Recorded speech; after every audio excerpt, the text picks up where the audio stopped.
Right, I'm here.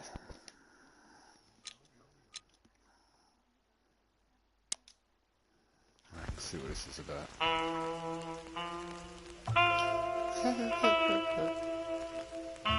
The chicken police.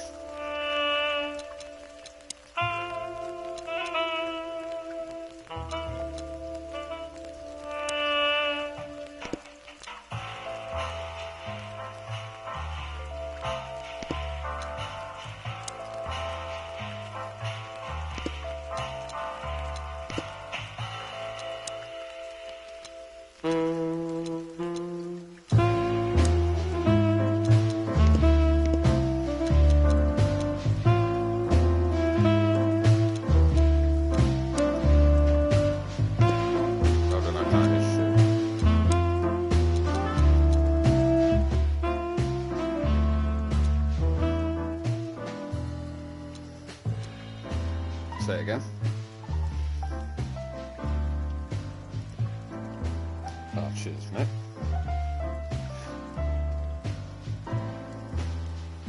Right, when I look at be with everyone in a second. I'm Try that.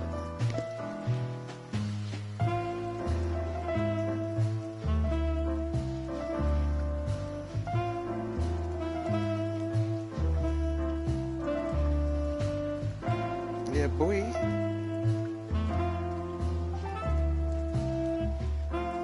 Five points clear. What?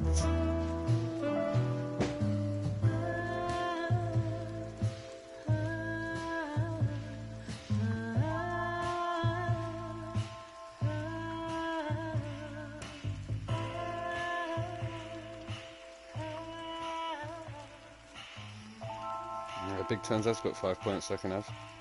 He said he hasn't got 5 points that I can take. I'm like, you have, mate. Well, 3 points, isn't it? Okay, you got some math to do. Right, new game.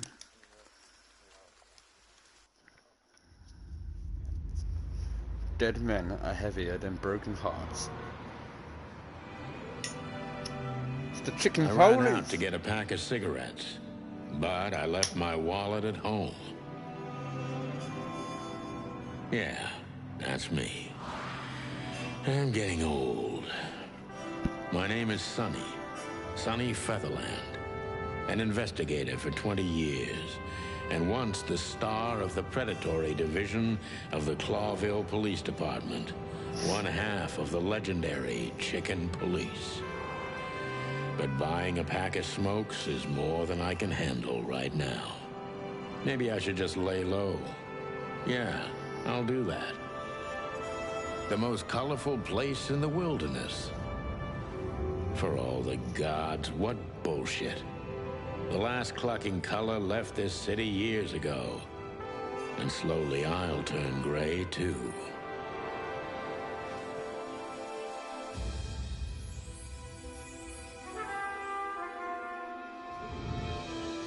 Chicken police. Paint that Still, what do I motherfucker red. expect? We're living in a vast experiment, and don't even notice that everything got clucked up a long time ago. Oh my God, it's the We believe clucks. in this wonderland of peaceful coexistence. Wolves and sheep, chickens and hounds. Yeah, sure, why not? It's just ridiculous. The dog eats the chicken. It's in our nature. I'm not propping up the illusion anymore. 121 days, and it's over. Retirement.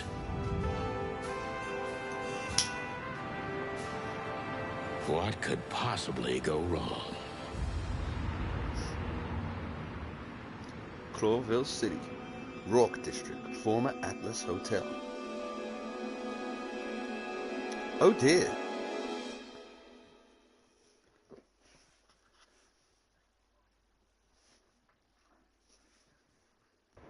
Ah, crap. My office lock is a piece of shit if a dame can pick it. She stood in the darkness. The light painted stripes on her body. It whispered secret little things that were never there in the first place. But she was no zebra. Reality was just a light switch away. Elizabeth or Charlotte? I was sure she'd have a sophisticated-sounding name. She had a bygone look in her eyes, older than this ancient building, and perhaps the whole city itself. Or maybe I'm just drunk. But she was the first womanly thing in my place for a long time, so I had to give her a chance.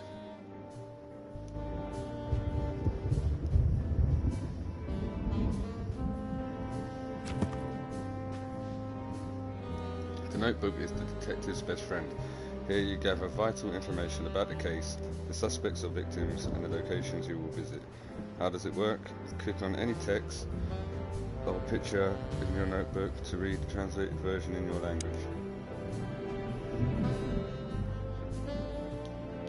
But I got nothing. Oh, there we go. This used to be a nice place, now we're competing. Who gets okay, the hotel's winning, but honestly it's not quite right.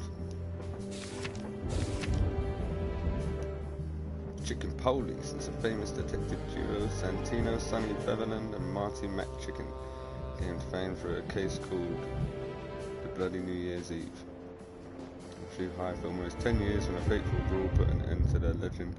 There's a series of novels about them by Meredith H. Marble. They had published 10 books over the course of 7 years before the series faded out of public interest, as did the Chicken Police itself.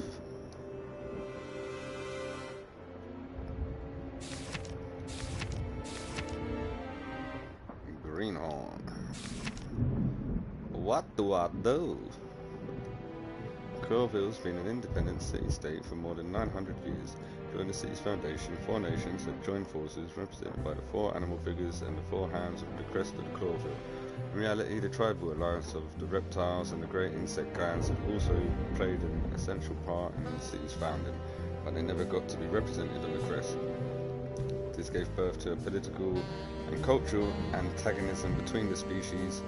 Clawville preserved its political autonomy and the dream that it's the only state in the wilderness where predator and prey of any race can live in peace. Hence the name, the City of 1,000 Colors. Aww. Right, what do I do? What do I do?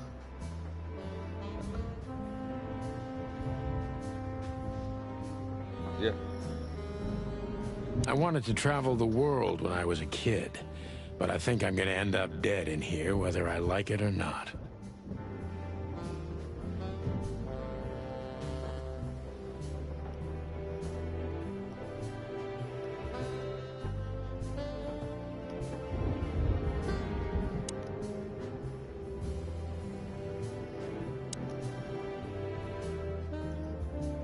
Chicken Police. We used to be star cops a few years ago. Tabloid press, radio interviews, and even a book series. I don't miss those days. Of course, Marty, my old partner, would disagree. Must be like, what he the just fuck is loved the spotlight. Chicken Police. This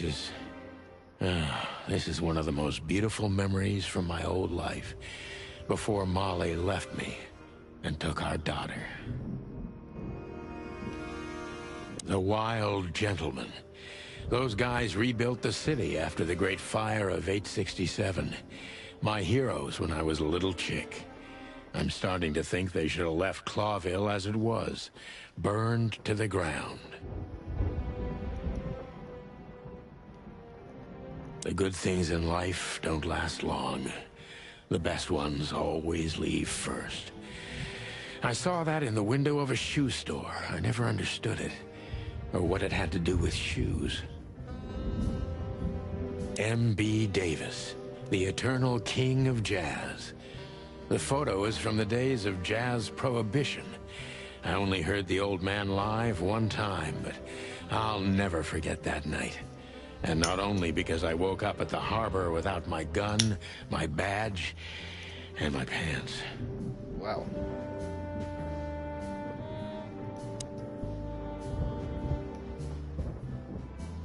I don't even know where the key is. Whatever's inside is gonna stay there forever.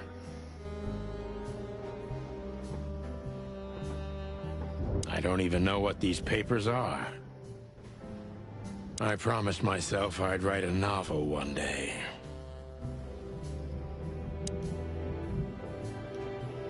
My wallet and my badge. The wallet is real. The badge ain't. Chief Bloodboil took mine. So I got this one out of a pack of cornflakes. Just in case.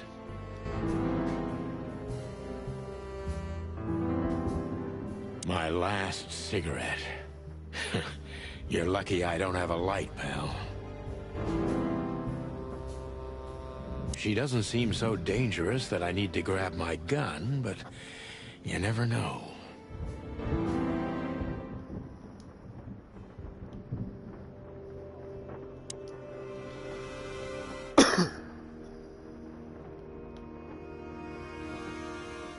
Books I'm never gonna read.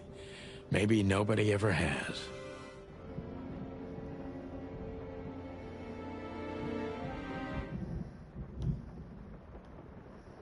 I don't see colors anymore. Only emptiness. Everything faded. I need another drink.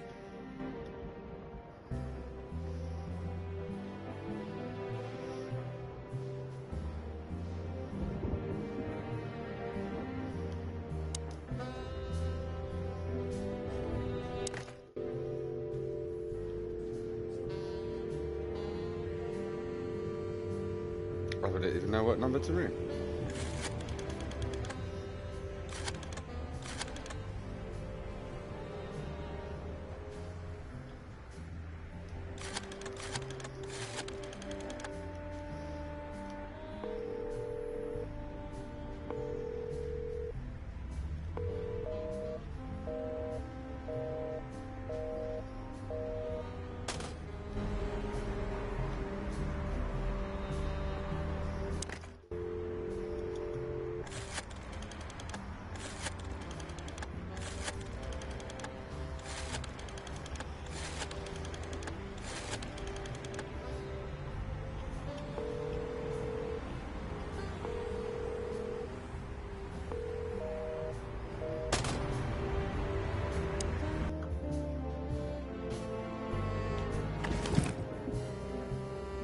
Here you will store all the essential items throughout the case. I haven't dusted you off in a while, partner. Looks like I may be needing you now. Ironic, but ever since I've been on furlough, with only my fake badge sitting in my cabinet, wow. I feel more like a cop than I ever had before. More like a Clawville cop, anyway. Was on furlough. I didn't know about furlough till COVID, mate. Ironic. Ah, I've never read it. Oh man, I totally get you. Right, let's talk to her. Who is this dame, anyway? And what the cluck is she doing in my apartment on New Year's Eve? Let me introduce myself. My name is Deborah, Miss Deborah Ibanez. You're mistaken, ma'am. Oh, really? Please enlighten me, Mr. Featherland. I'm not a private eye. I'd recommend Mr. Philmar Lowe instead of me. He's a nice guy. Believe me, Mr. Featherland, it's not an accident I came to you. Look, miss, I work for the police, and I'm currently on leave. I couldn't accept private commissions even if I wanted to. Not even from a classy dame like you. Am I that easy to read? That's my job. But tell me, since you've invited yourself in, would you like a drink? I don't usually drink. Well, I've got to have one. And it'd be Brilliant, rude of me to drink alone. So, maybe some sherry? If you insist. But Look at this cock. bourbon, please. Thank the wild ones. That's all I have. What a coincidence. So come on, spill it from the beginning. thought the game crashed. No, I'm not losing my mind, people. I chose to play this.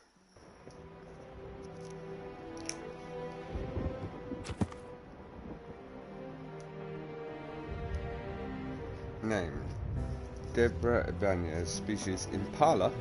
Gender: female. Special feature: pretty and fragile. Nothing too special. Charming. She runs errands for her employer, a sophisticated lady, but I don't think she's from a particularly wealthy or influential family.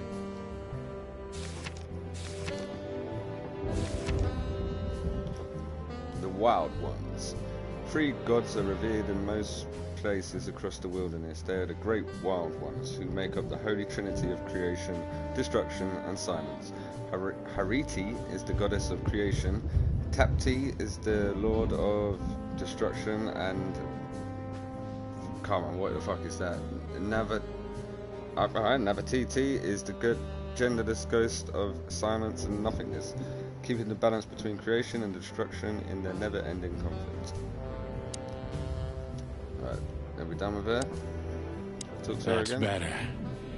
Now, if I understand correctly, your mistress is receiving threats. What kind of threats exactly? It's a very strange matter. First, there were letters. Then it came printed on a wine bottle's label, sent as a gift.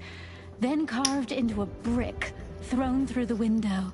And finally, they painted it on the wall of the house in giant red letters. I think it's time to dig a little deeper. If you don't mind, I'd like to ask you some routine questions. Please, that's why I'm here. New function question. The victim, a lady, is the target of some strange threats. All of them are real.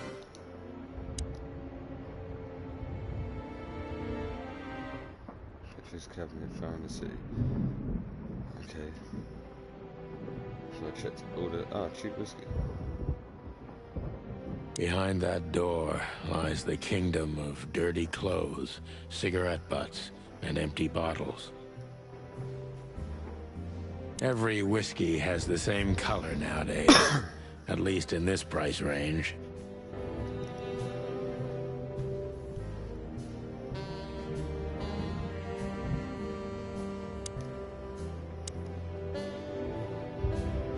Focus on what you know about the suspect. Suspect is he or she suspicious?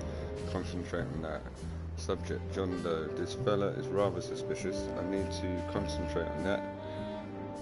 Impression: suspicious. Blah blah blah. Oh, what did I do? Oh shit.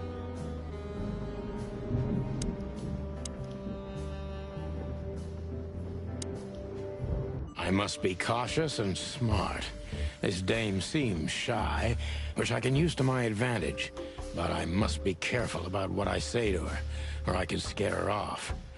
Let's start gently, and when the time comes, we can go in hard. Oh, fuck's sake.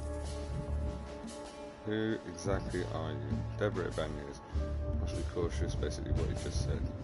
Ask a question. Select a question. So, okay, so there's only one to ask. Who exactly are you, ma'am? I'm not somebody important, Mr. Featherland.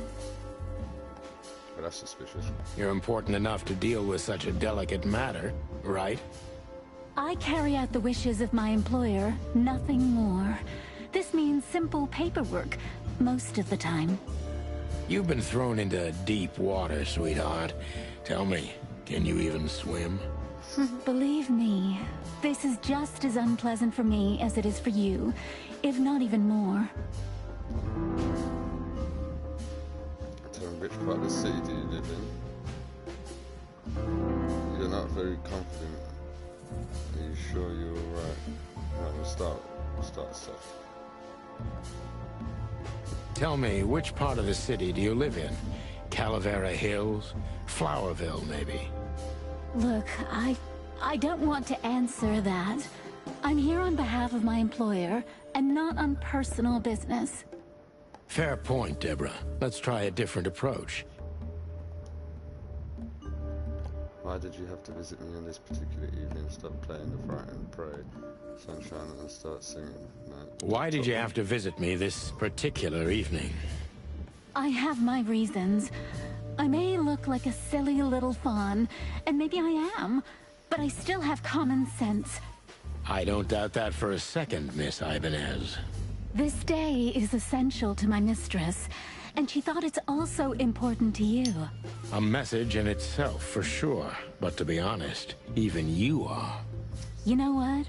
I'll just take that as a compliment, even if it wasn't meant as such. Do you even know what you want? Were you born and raised in Clawville? Why did you come to me? Why not? Yeah, bottom one. Why did you come to visit me? Why not your employer herself? My employer is Miss Natasha Katsenko. She hasn't been leaving her home lately, only if she really has to. How so? Miss Natasha is afraid. She's scared because of those unwanted messages, and everyone knows who she is. I don't know what you mean. Oh, why did it do that? Of course you do, Deborah. Thank you, by the way. We're finally getting somewhere. We avoided the point long enough. Deborah's hiding something, no question. Let's focus on that.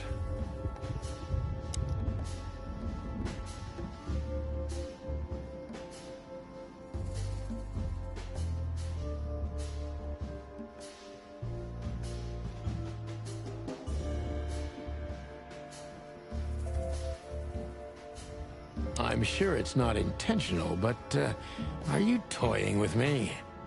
I'm not sure I understand you, Mr. Featherland. Cut the crap, Deborah. You're a pretty smart girl, and you can't hide that no matter how hard you try. But ever since we've been talking, I couldn't force one single straight answer out of you. I'm starting to think I'm terrible at what I do. I'm sorry, Mr. Featherland, you're right. I'll try to be more straightforward next time. I appreciate that, ma'am. Let's pretend you never found me here, okay? This is just too risky for me. Are you in some sort of a jam? Do you think you're cut out for... Are you in some sort of jam? Nothing of the sort. There are simply things better left unsaid. Then you're wasting my time. I trust your instincts. You'll manage it. Yeah, and I have no other choice, right? To be honest, no, Mr. Featherland. Not really.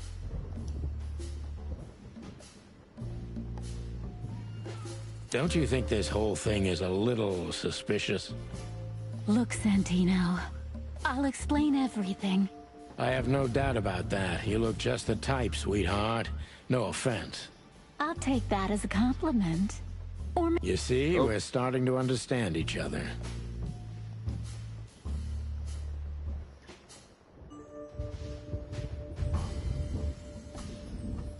If you won't come clean, what's the point of all this? But, Mr. Featherland... I'm sorry, sweetheart, but I'm way too old for this game. Please, just think again.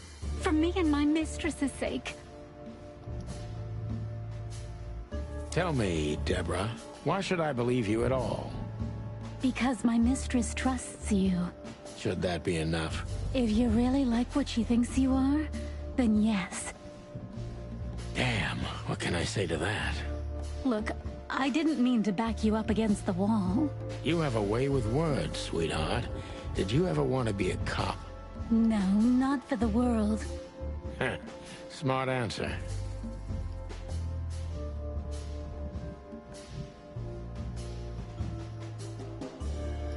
Be honest and tell me what you're so afraid of. You know, Mr. Featherland, my mistress's partner is Hobart Wessler. Or as most people know him...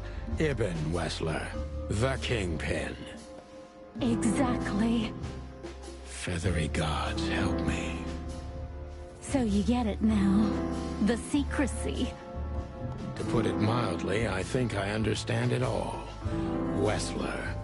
This little piece of the puzzle changes everything.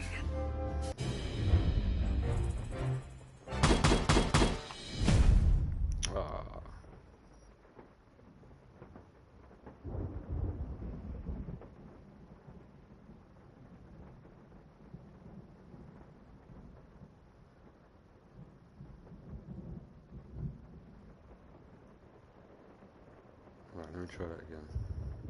But nah, we'll just carry on.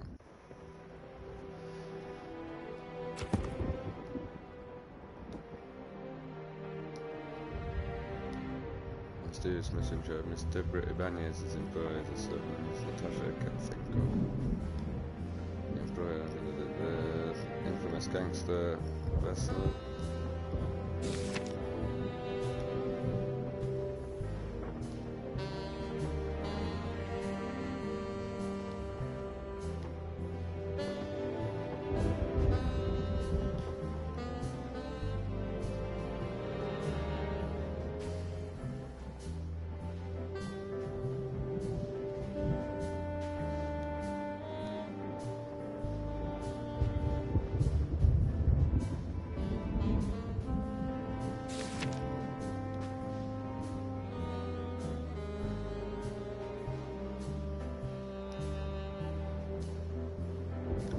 Well-known gangsters of Clawville, real estate mogul, bank director, museum owner, distiller, smuggler, and information broker, and that's only the half of what I've heard about him. He has his dirty little paws everywhere in the city's underworld.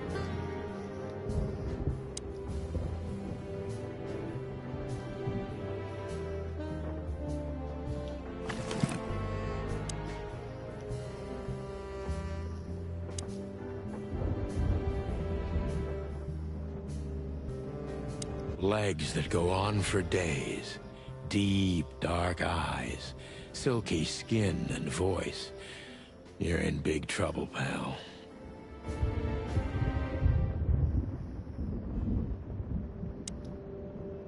Why don't you take it to the police? Just go there and file a report. Photos, flashing lights, fingerprints. You know the drill. The evidence is very clear. Even a moderately talented detective could easily wrap this case up.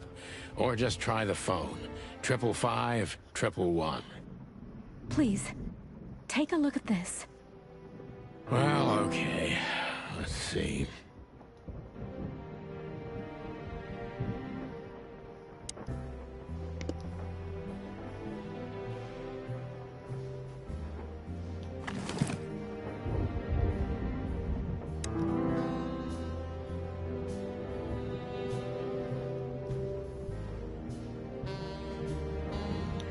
I know Molly very well. Please,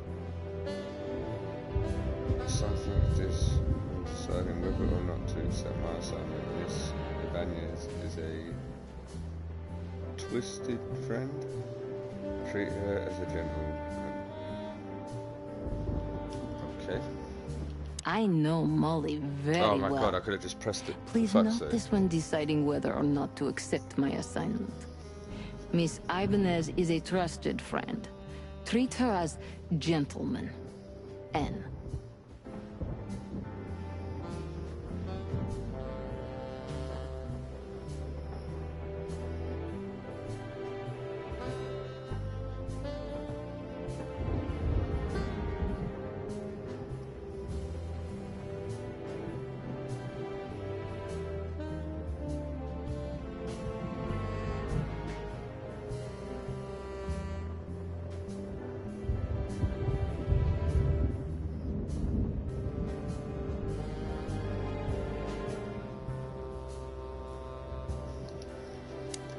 I felt like I'd been hit on the back of my head with a blackjack.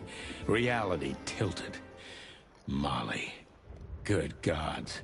What was her name doing there? I glanced at the opposite wall, with the well-worn picture frames. Like an eternally dark hole in the wall. A missing piece. She was wearing a light silk dress and singing a lullaby. The waves caressing her beautiful long legs. Why Molly? Why now? Mr. Featherland? Santino, are you all right? What the hell is this supposed to mean? I don't know anything, Mr. Santino. My mistress told me to give this to you. She said you'd understand. Don't you? Oh, of course I understand, Miss Ibanez. I get it very well. But this case is becoming more and more confusing. It's starting to look like blackmail. Blackmail? Don't play innocent with me. But... All right. When can I visit?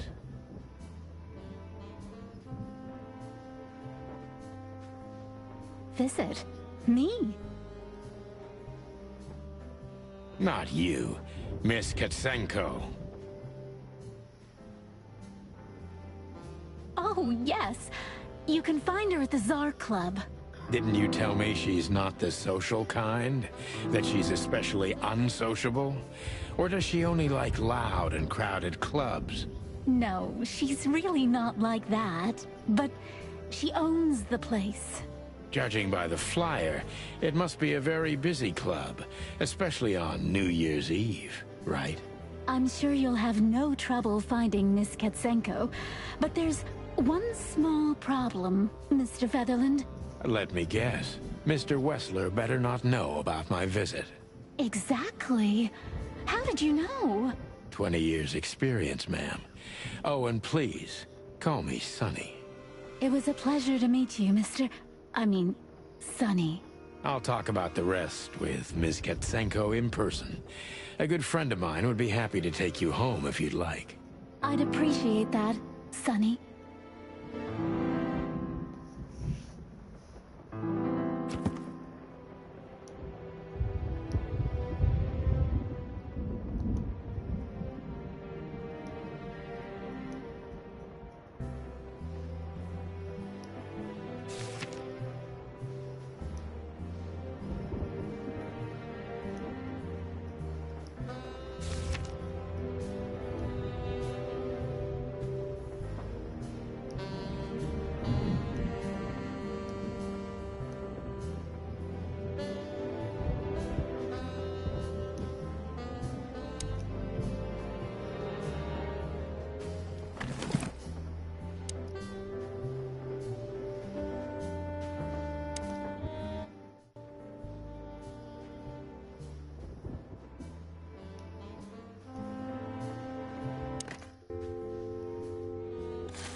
Hey, Lewis. Am I bothering you? No. Of course not, Sonny. Old friend, what's up? Could you come over? I've got a favor to ask if you're not busy. For you, anything. Just a minute.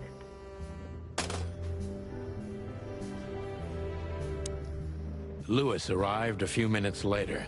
He lived in the rooms above, so it wasn't difficult getting here. Not to mention that he's a rabbit. It was a quick hop. The Atlas Hotel was his inheritance. It was once a well-renowned place, but not anymore. The last economic crisis ruined it. And now, besides me, he was the only resident of this enormous place.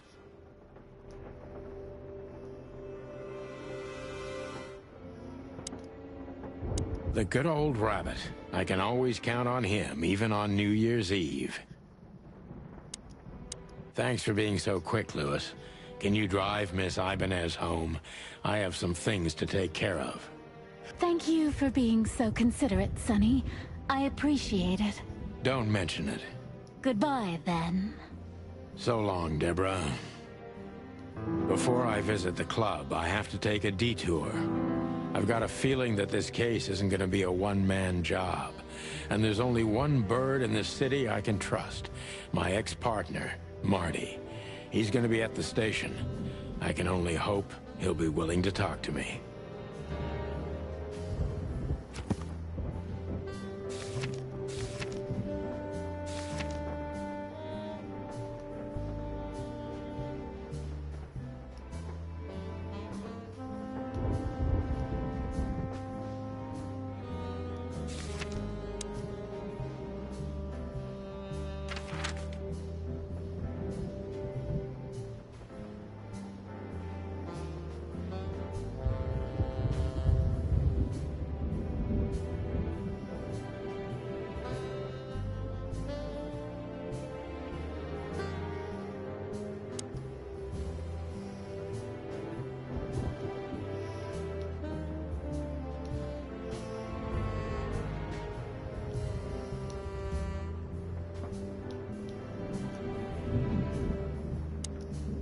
Oh, what? Didn't mean to do that.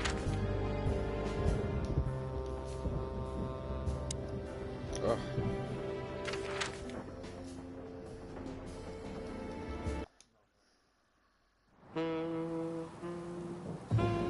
It was New Year's Eve, and I was driving, half drunk, risking my whole life's work. But still, it didn't feel any different. Every day was the same. And the 121 days I had left till my retirement seemed like an eternity. When I look out the window of the hotel room I call home, I see the same thing every day. A woman in a red nightgown dances slowly in circles to smooth music. The 9 o'clock show, with a glass of cheap bourbon and the red gown with the silent music. In the meantime, the proud city of Clawville is slowly eating itself alive. And we're still here, with nothing left to lose but our sanity, while others, the smart ones, had already gone. Molly. Does her name really upset me this much? All those years of solitude, and I still jump without question every time I hear it. And then there's Marty, my ex-partner, who hates me. But I know I have to speak with him, no matter what. Why do I feel like the past is watching me on this goddamn night?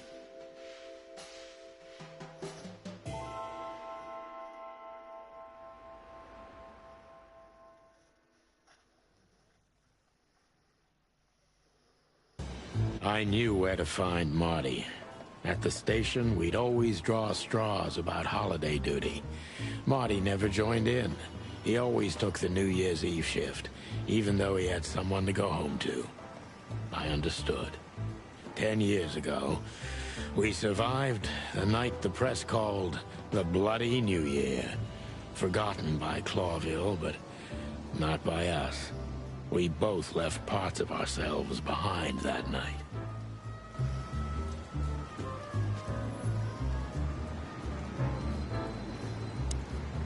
Phyllis and Roy's. Two hedgehogs with an arrogance typical of novice cops. They're as prickly as they look.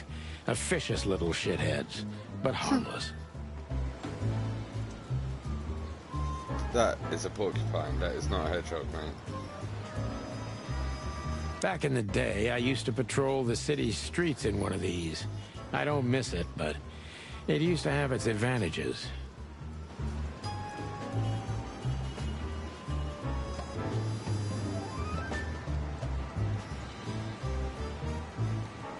Did you miss me?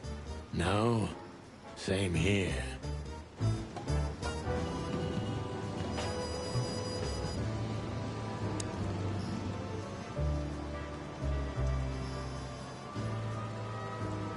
Every time this poster disappears, good old Blood Boil puts it right back, immediately.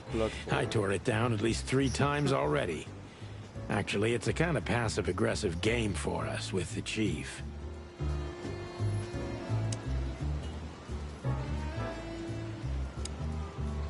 Well, look at that. Hey, Sonny, what you scratching at over here? I heard the big boss threw you out.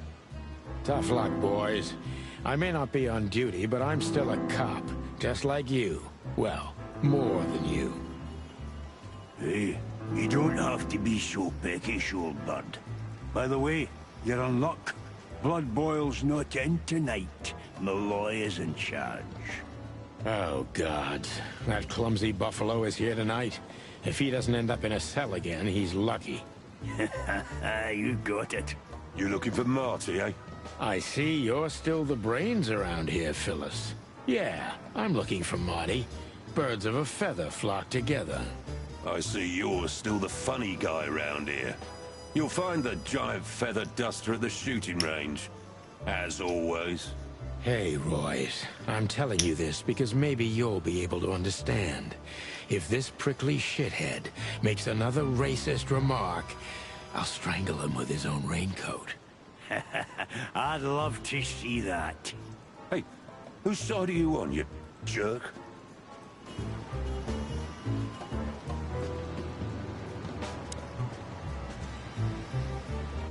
Here we are again, Clawville Police Department. I've never been good at history, but if I'm not mistaken, this place has been a church, a hospital, and even some insane cult's secret hideout over the years. Anyway, the place holds the secrets of the ages, and some drunk pigs in the basement.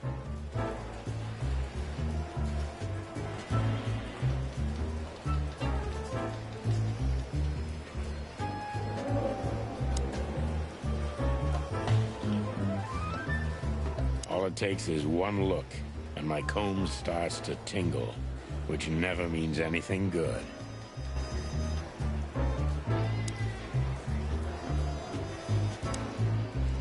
Monica Rosen. Receptionist in theory, but in reality, she's doing literally everything around here. Like the beating heart of the PD. She's too good for this place, even for this city. Marty drinks this shit. I've never tried it, but I'm pretty sure it's gross and probably toxic.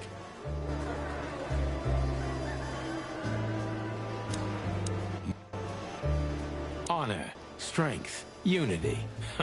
For the love of the wild gods, I'm gonna be sick. Poor old lizard. You've seen better days, haven't you? Detective Chow Hound Bosco. He thinks he's a real alpha, but nah, he's just a lapdog. Officer Jardine. They say she's clever, smart, and dangerous. We need more of her kind in here. One of Blood Boyle's favorites. Mainly because he's a dog, of course. We used one of these as target practice once. Not out of disrespect. We were just too damn drunk.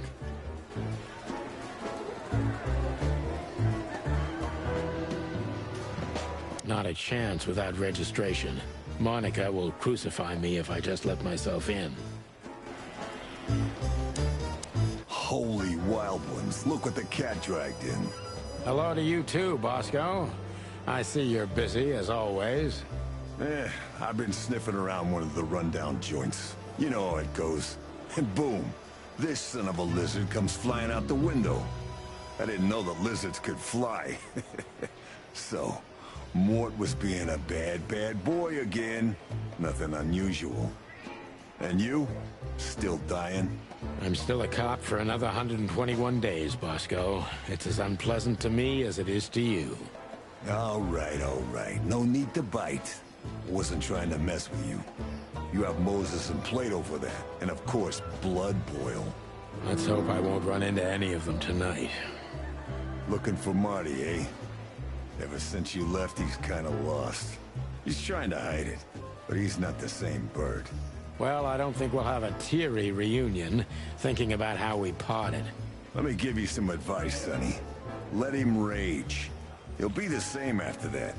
Anyway, he was the one that shot you, right? You should be mad, not him.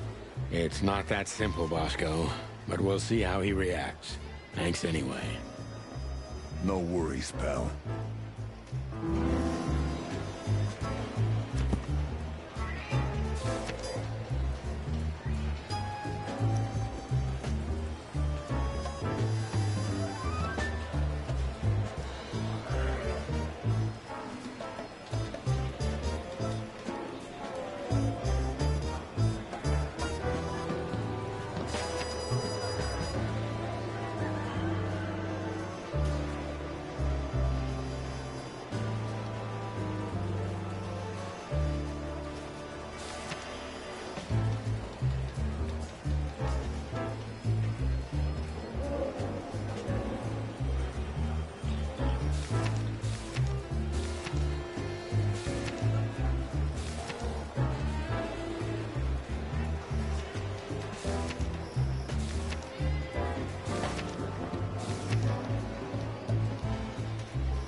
Mort, you scabbiest beast. What the hell did you do? 6:40 to you, sonny boy. Everything's fine. There was just a bit of trouble in the bar, and someone got knocked on the head with a glass. It wasn't my fault. I'm as blind as a bat, am I right? Did that ever bother you, Morty? Listen, sonny boy. Go tell them to leave me alone, eh? It's New Year's Eve, after all, and I didn't even do anything wrong. Not that wrong. Where's your little lapdog to get you out of this mess? Is that little pimp of a midget still sniffing around you? Jesse is a good boy, Sonny. And he's good to me, believe me. Oh, God, spare me the details. When will you finally realize that little shit's been using you? Oh, of course he's using me. What could a pretty boy like him want from this old monster, eh? Still, Sonny, I have no one else. Do you understand that, don't you? Even you deserve better, pal. By the way, you look horrible, even for yourself. Are you feeling okay? Well, I'm not what I used to be. But neither are you, judging from your voice. But I'm seeing a doctor, sonny boy. I really am. Are you? Don't need to, Mort. I'm fine. Anyway, if Bubo prescribed you something, don't even think about taking it. I don't talk to that insane owl. Damn right. Please, say something on my behalf, okay? I really don't have time for this Detective Buffalo shit. Hey, careful with that. Buffalo Malloy is the chief today. Like I care. I'll try to speak for you, but keep it down till then, okay? You don't need this shit, and I don't need it either. Sonny boy, you've always been a good friend. More like a clucking pigeon.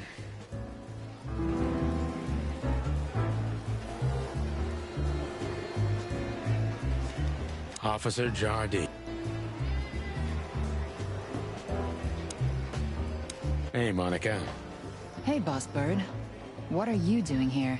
Shouldn't you be celebrating somewhere? Every day's a holiday since I got out of here. I can tell. But what are you doing here? Are you here for a file? You know, I'm a little busy right now. Yeah, you could look after a few things for me, but first I'd like to talk to Mr. Big Beak McChicken himself. Those two prickly assholes told me he's emptying the magazines in the hole. Like always. And if he carries on like that, he's gonna use up all our ammo. So it would be nice if you drag him out of there. You know how this day is for him. For him? You know I didn't mean it like that. Yeah, I know. Okay, so just sign here and you're good to go. Thank you, darling.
This is gonna be a hard ride.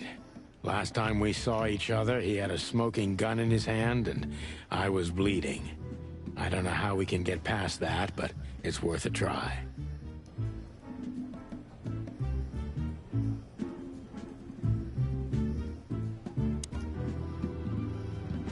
Long thighs and a big gun. That's Marty's idea of a perfect woman. Can't blame him for it.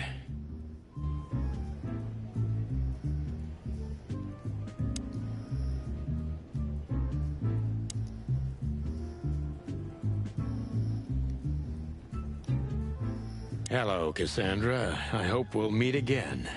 Oh God, I'm starting to sound like Marty. That little note down there. What can I say? Classic Marty.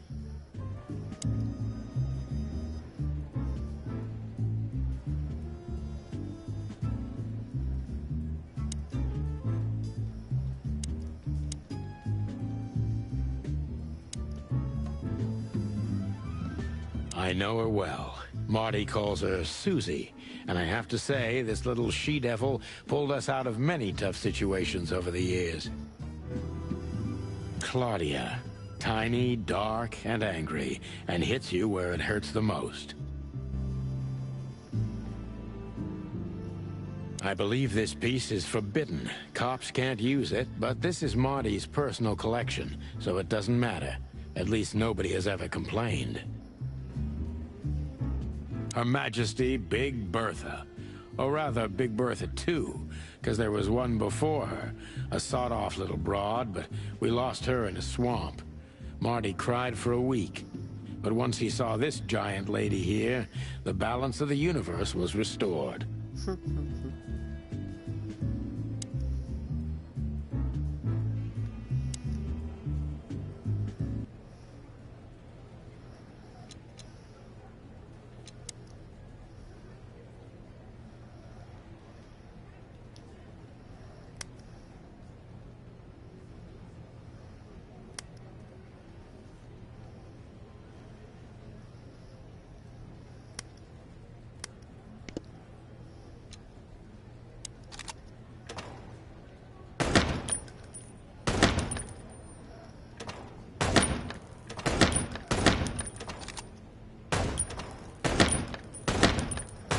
Ah.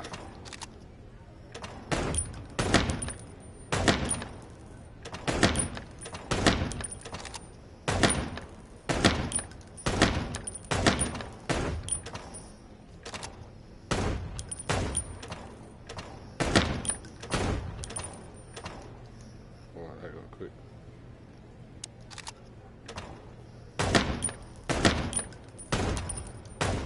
Ah.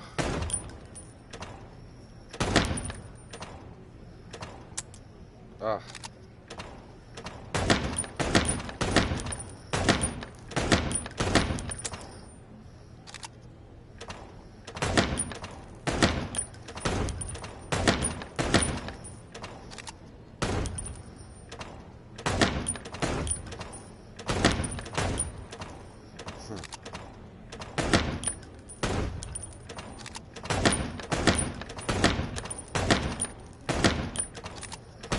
Oof.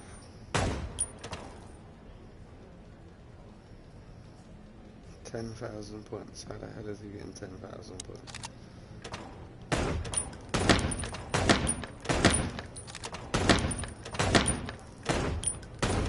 Ah, dead's dead. That's dead. By the time it's up. Can we do it again? Ah.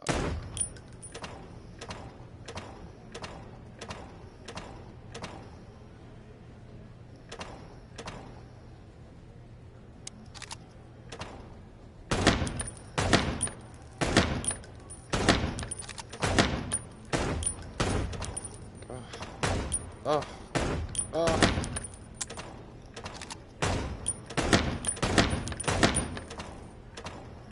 Ah, what?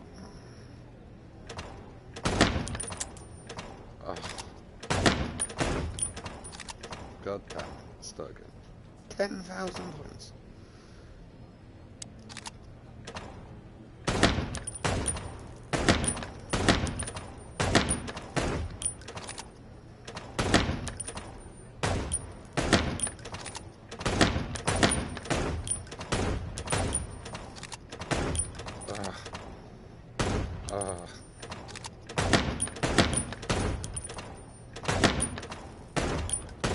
Oh, what? Oh.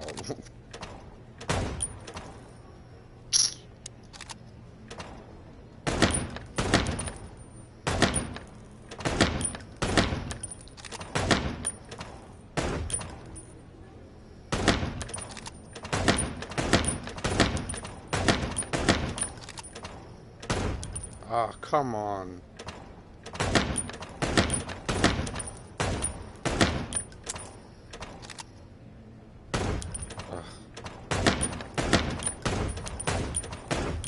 What?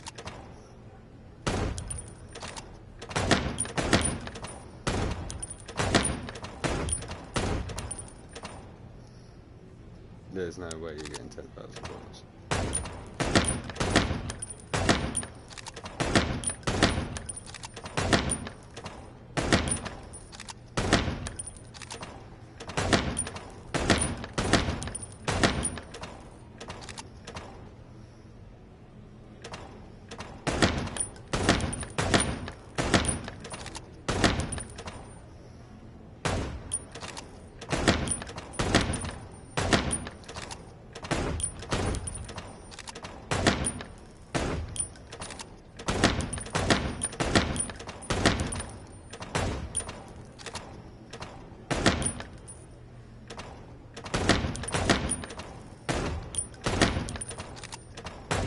Ah.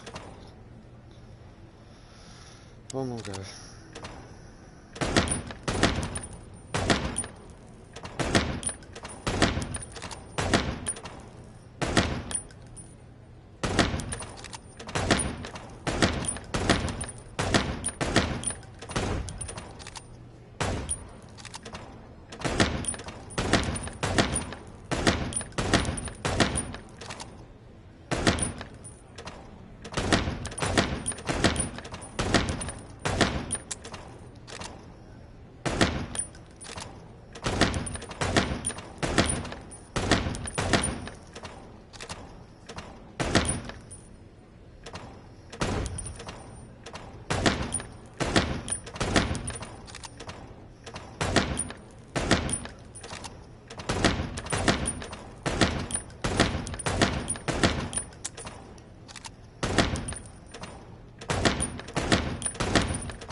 Ah, I nearly beat him, man. Oh, I gotta try again.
Ah, come on, man.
Ah.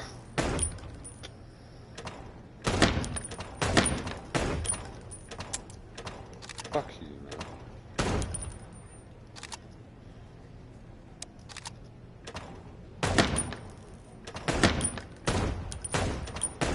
Ah, come on.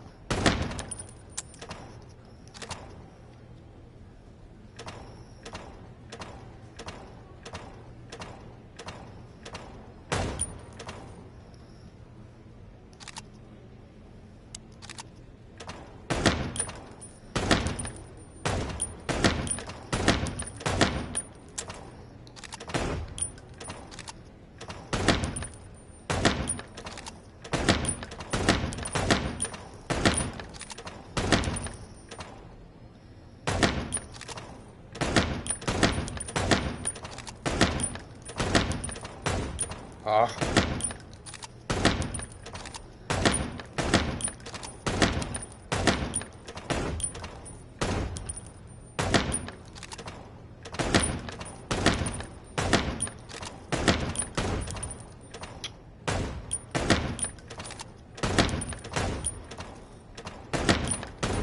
What? Bullshit.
Kidding me.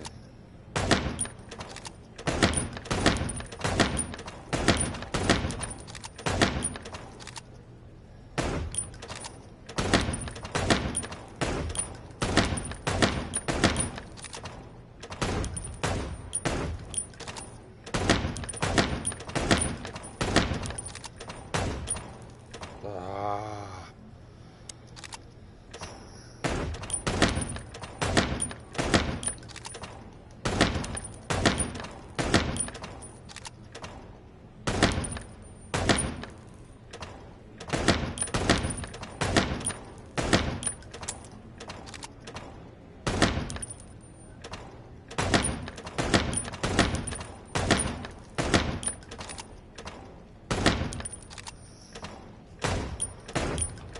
How are you missing that?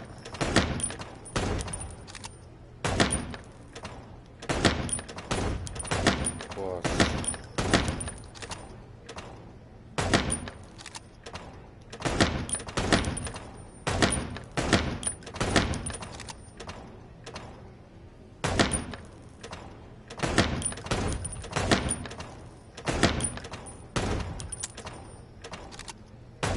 Fuck you, man.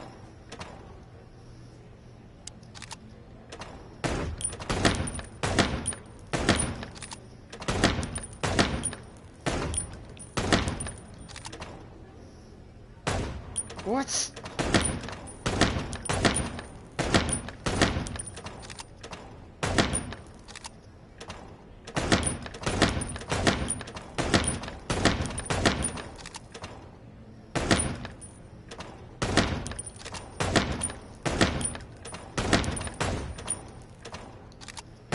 Oh my days. Oh my.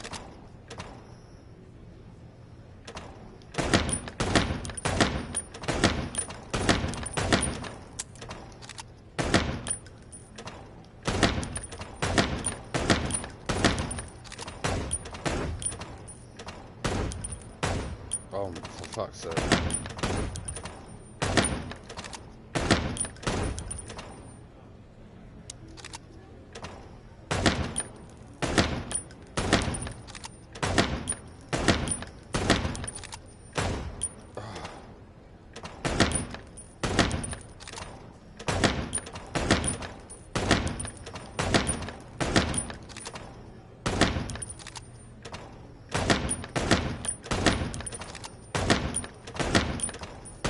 Ah.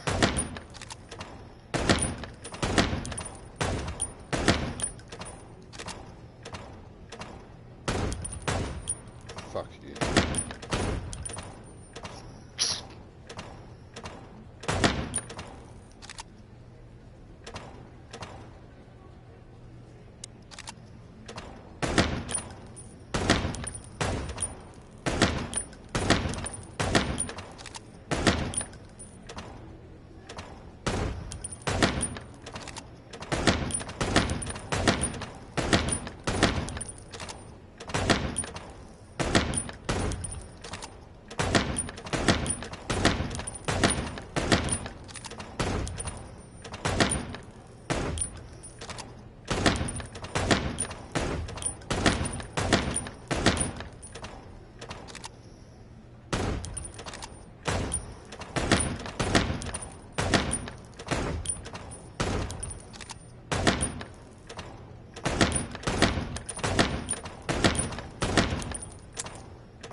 Ugh.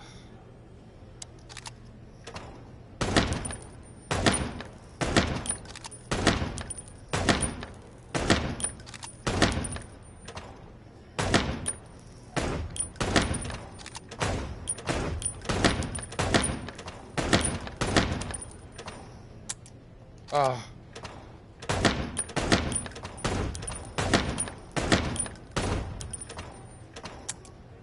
Come on, man.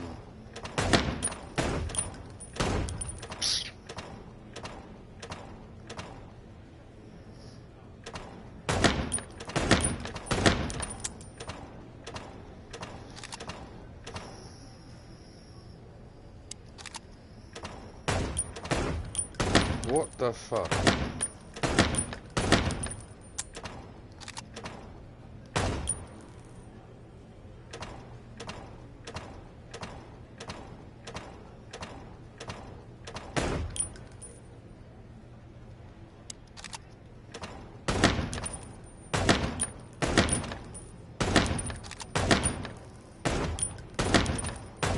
Oh my god.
And then you just do that shit.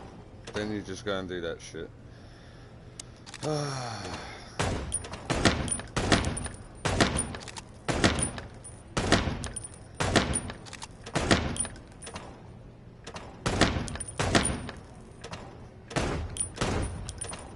Oh my god, get me out of there, get me out, I'm gonna lose my shit. Fuck that, that was so addictive.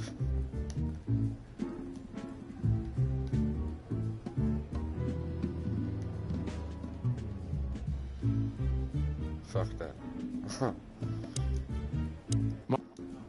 Oh. Marty looks good. Big and loud and angry as always.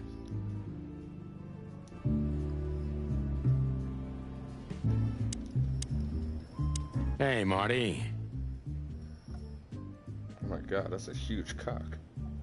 Oh, well, look who's here. Hello, Boss Bird. Are you lost? This is the PD building, you know?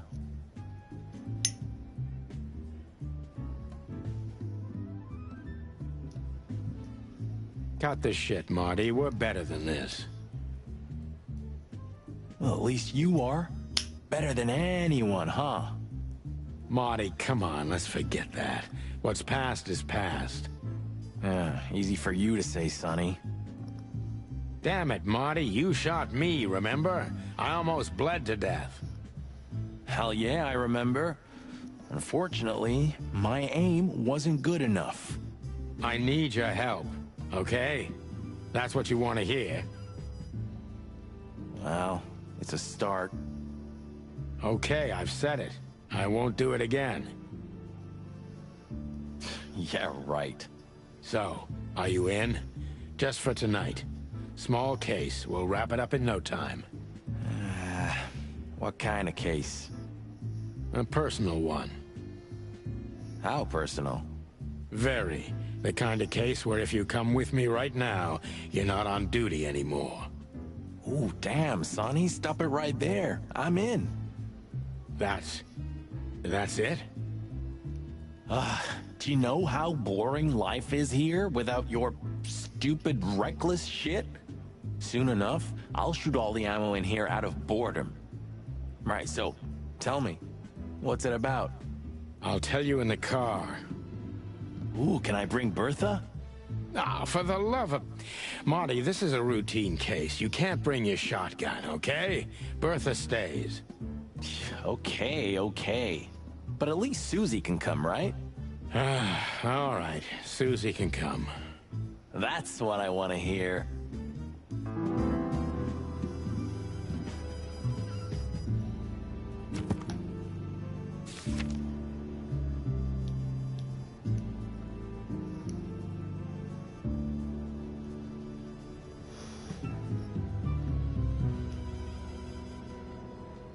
We've been partners for almost 10 long, hard years. Well, we were, because now he's only helping me unofficially until I wrap up the case. Marty is a hothead with a hard fist, but he's loyal until the end, and I can count on him every way. Especially if guns are in the picture. That's when he reveals his true self, and that's when I don't ever want to get in his way, not anymore at least.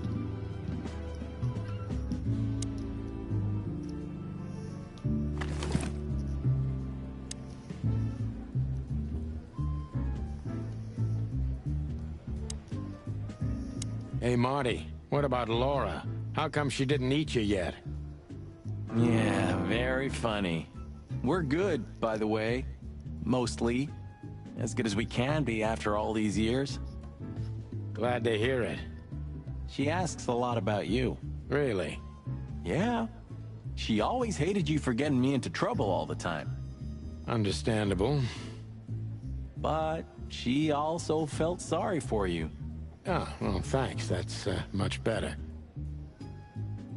If I'm honest with you, she loved the chicken police, Marty, better than this one. Well, I think I'll take that as a compliment. Whatever, Sonny.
Still drink coffee? Yeah, my only poison. Except for guns, of course. And women. We could visit our old haunt. What do you think? Oh, a nice cup of Zips coffee and the hop dog. I'm in. Oh, and maybe we'll get into a little fight too, huh? If it comes to that, I'm leaving you without a blink. Oh yeah, like last time? Those were, different times, Marty. With a different Sonny.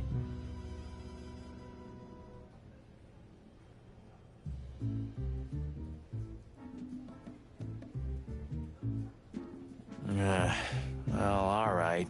To the city, then. You don't have to come with me, you know.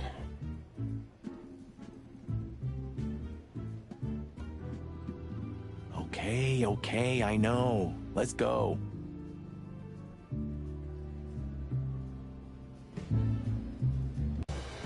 Sonny, there's a little problem. Not so little, and it smells, too. What the furry hell is Blood Boil doing here? Well, it seems we can't avoid speaking to him. Oh, yes, we can. You have your rifle with you, right? What? Just kidding. Sort of.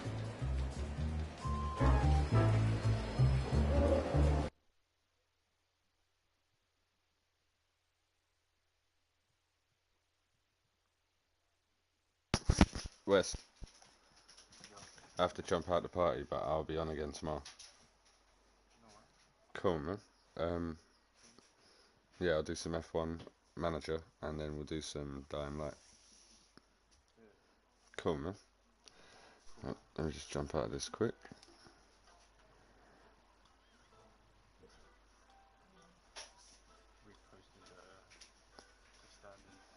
No worries, man. Take your time.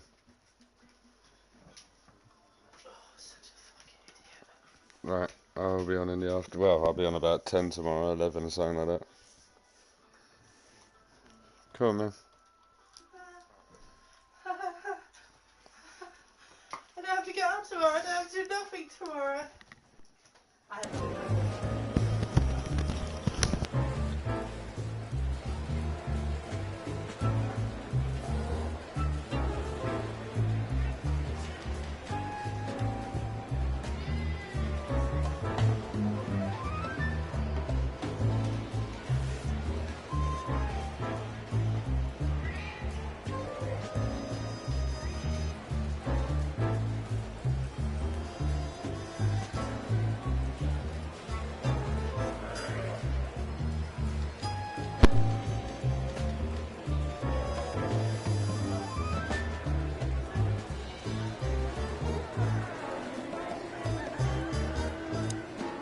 The chief doesn't seem to be in a good mood, but he never is, actually.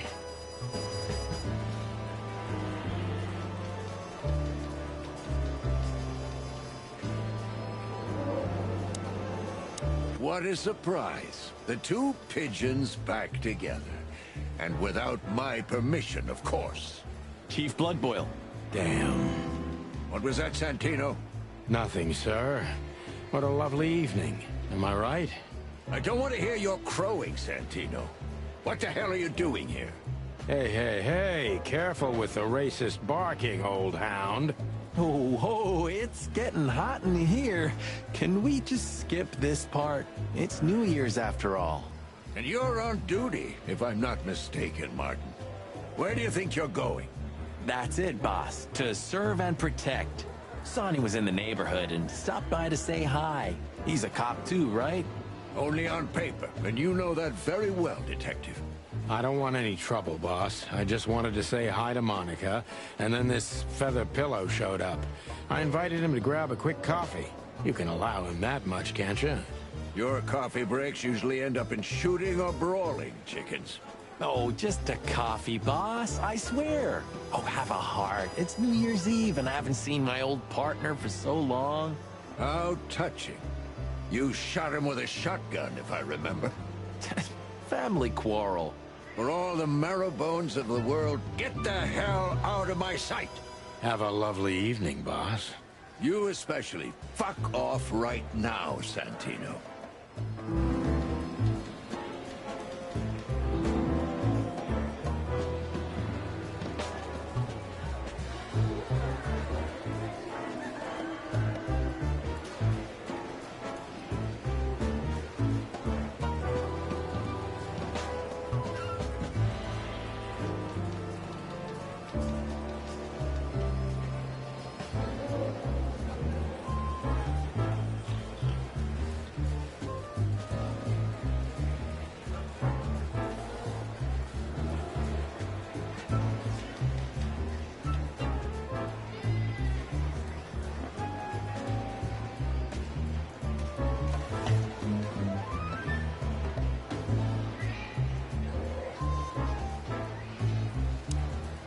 I see you're swamped, buddy.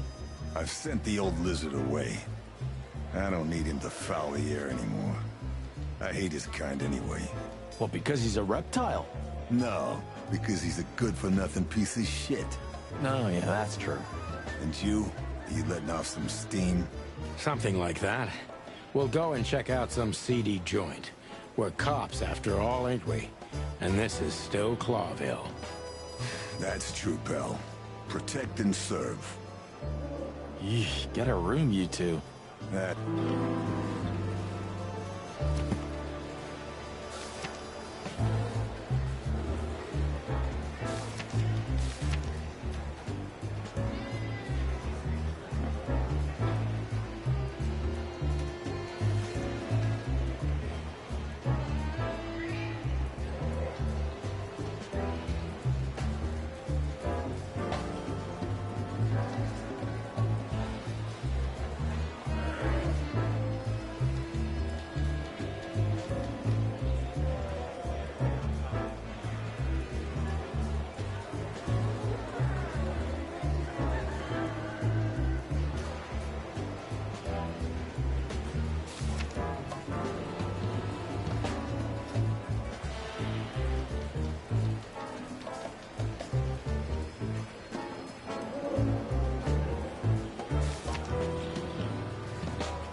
we're leaving, sweetheart.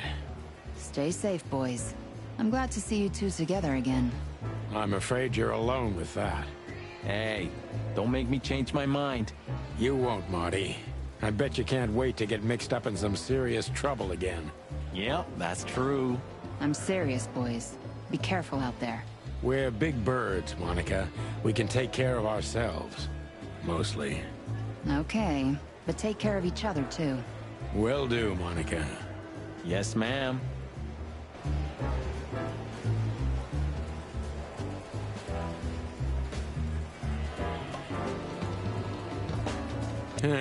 Maybe next time. I'm not in the mood to meet any of my ex-colleagues right now.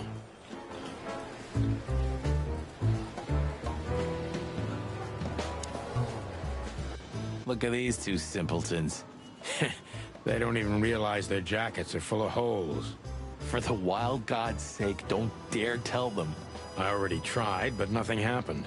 Figures. Hello, gents. Everything all right? Aye, everything's just fine, Sonny. Well, look, the chick police are together again. What a time to be alive. Am I right, Royce? You're right, Fuss. Hey, that reminds me. Look at what I found under my coat. It's Her Majesty Big Bertha in the flesh. Whoa, whoa, whoa, whoa, whoa, don't shoot. We were just joking, okay? We don't want any trouble. Yeah, I was just joking, too. I'll never get bored with these two. They're so cute. I wonder why they thought you would shoot at another cop. Hey, it's just happened once, okay? Am I right, boys? You're right, Marty. And we all know it was an accident. See?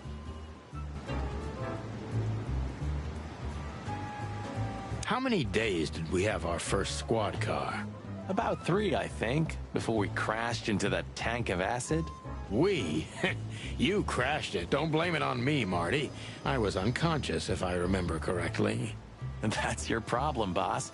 You should be more careful with low-hanging concrete blocks next time. Yeah, I've been paying attention to that ever since.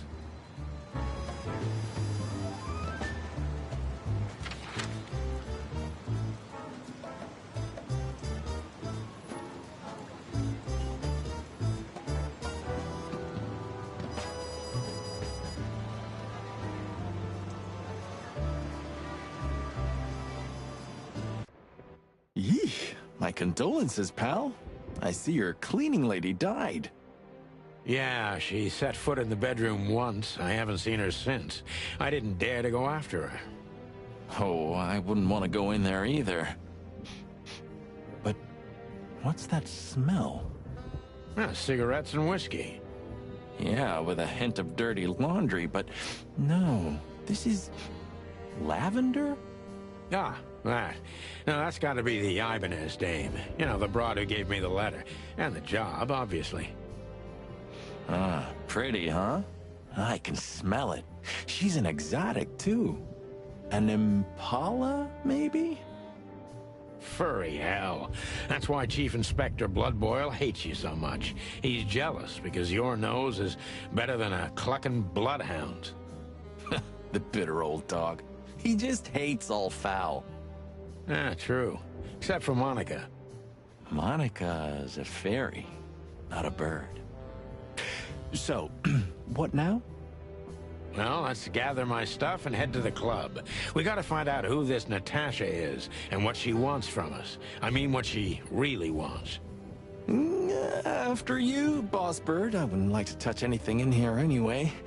If it's okay, I'll just stand around and stare out the window? Sure, just do it quietly.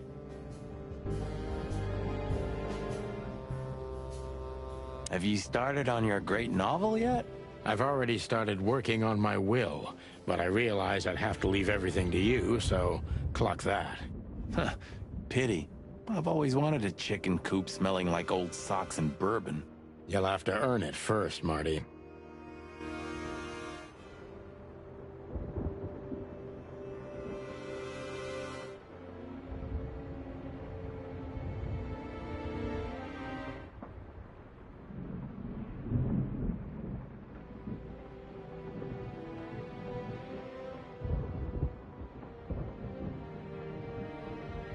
You know, this city's outgrown us. Why do you say that? Well, don't you feel it? The whole place squeezing you. The polluted air, the sirens, and the smell of cordite. Don't be such a drama queen. It's not the world that's changed, it's us. Clawville's Clawville. We're just getting older. No, there really is something. You know the feeling of foreboding, of something wrong, of something bad on the horizon. You're screwing my mood. Yeah, but I'm not sorry.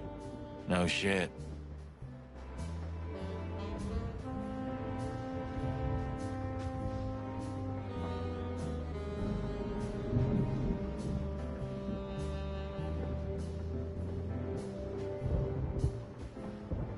Just a bunch of useless crap in there. It would be best to board it up. It'd go well with this rundown neighborhood. It may be run down, but somehow I still feel like it's honest. Sure. You could live in Cockroach Town. That's an honest place, too. Has a similar stink. Believe me, Marty, I thought about it. Why am I not surprised?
I suppose 2 shots was enough for today. At least until we learn what this Natasha woman really wants.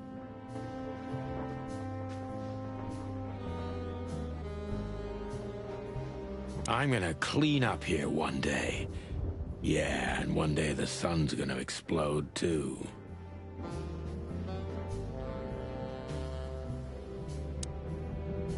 You're getting older, Marty. You look like shit. Gee, thanks. I thought angels don't grow old. Leave it, will ya? Sure. Boo-hoo, huh?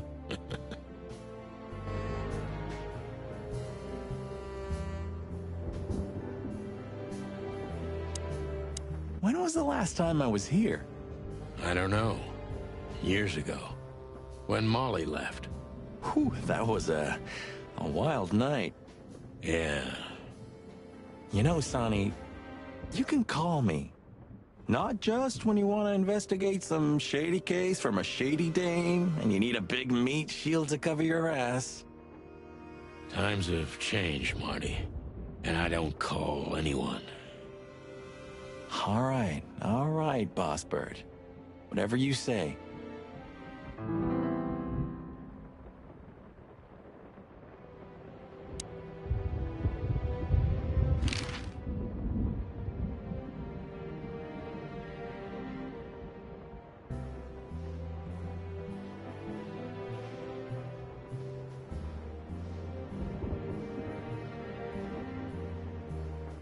Have you been there before?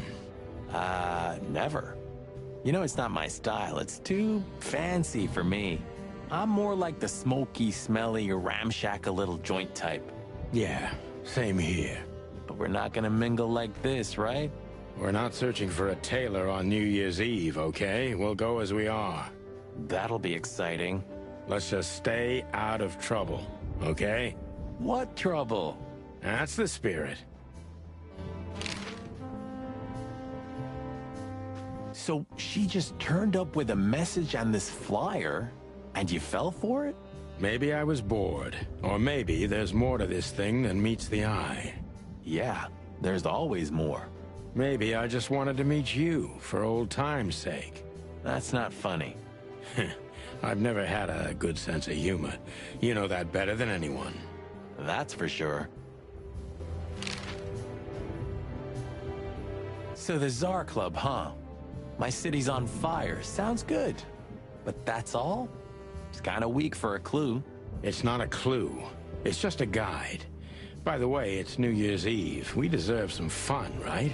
Well, that's true. But it's never that easy with you, Boss Bird. There's something you're not telling me, right? Nothing important, Marty. Yeah. If you say so. Oh, hi, Mr. Sinclair. How are we? Sinclair is doing fine, thanks. Anyway, you still talk to your guns? Yeah. And so what?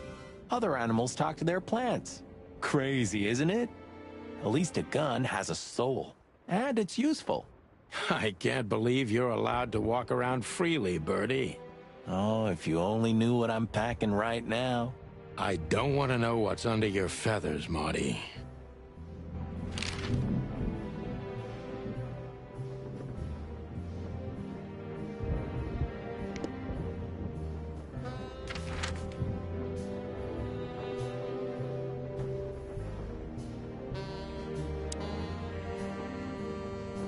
My wife took all the good ones. She knew they'd only gathered dust here, and she was right.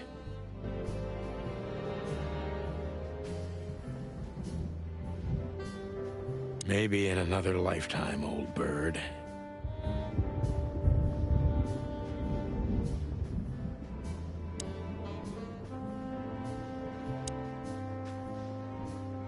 So this is them. Yeah, the wild gentlemen. They were role models when I was a kid. Well, you must have been a weird kid, which ain't surprising. My idols were the White Wolf and Super Squirrel. The White Wolf, eh? Explains a lot. You know, when I was back in Averia, Clawville and the whole let's live together in peace bullshit seemed like an unattainable dream. Those guys made it happen. The city rose from the ashes of the Great Fire. Yeah, but look at it now. And what would have become of you if you hadn't ended up in Clawville? Maybe you'd even be happy? Perhaps.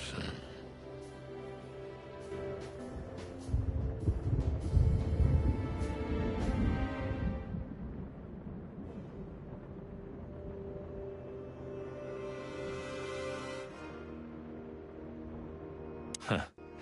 The old days. You know, I miss him sometimes. What? The hype? Us as celebrity cops? Nah, the work, the buzz, the phone ringing at 4 a.m. and knowing if you pick it up, you'll be dragged into something terrible, because that's your job. And of course, you pick it up every clucking time. I'm not sure it's healthy to enjoy that. Hey, no healthy animal becomes a cop in Clawville. Yeah, true.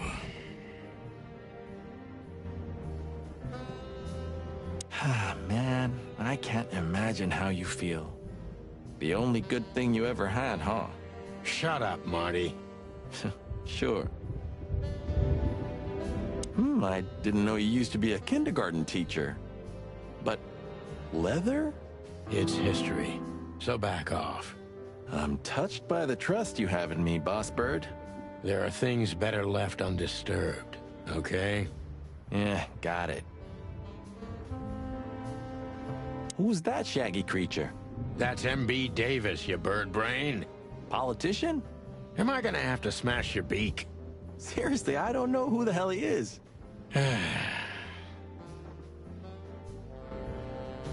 It's like it wasn't even us. You're not becoming sentimental, are you? No, I mean, we were suckers for sure, but looking back now, I feel at least we knew what we wanted. I still know what I want. A lovely wedding and a long honeymoon. Laura deserves it. And I also want Blood Boil's job. A rooster's never gonna be police chief, Marty. Not at this time. Not in this place. Thanks for putting me in my place all the time. I hope you don't call me again for another 5 years.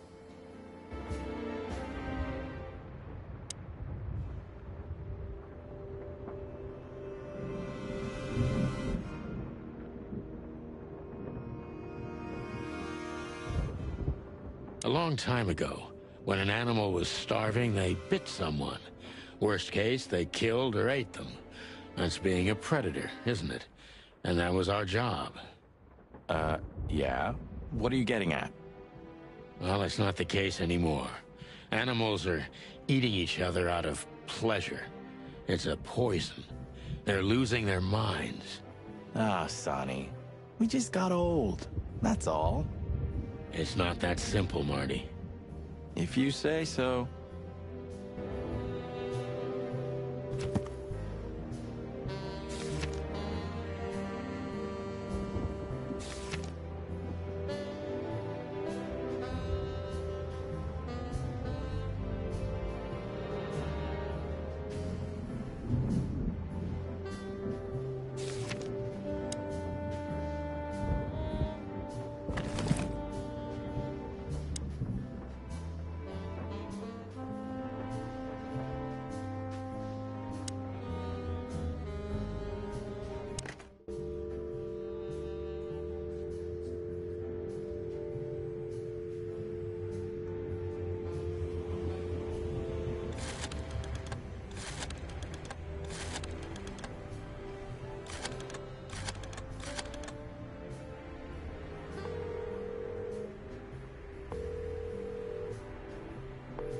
Clarville PD, how can I help you? Nothing. Forget it.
When was the last time you've slept in your bedroom?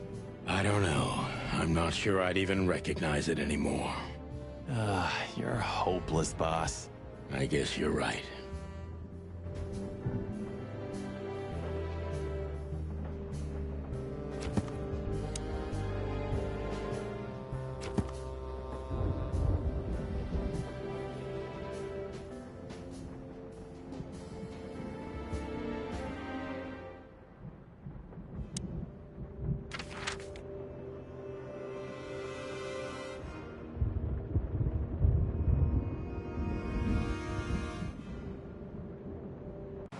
The hop dog was like the last warning. You can still turn back. My eyes lingered on the sign. An enormous dog. Like a neon god with limitless power over cheap hot dogs, plastic hamburgers, and watered-down coffee. The cold light called me, but I didn't want to get out of the car. If we went in, we were all gonna be pancakes, kept together by cold syrup. Marty's worried look shook me out of my reverie. Oh, cluck. Was I talking to myself again?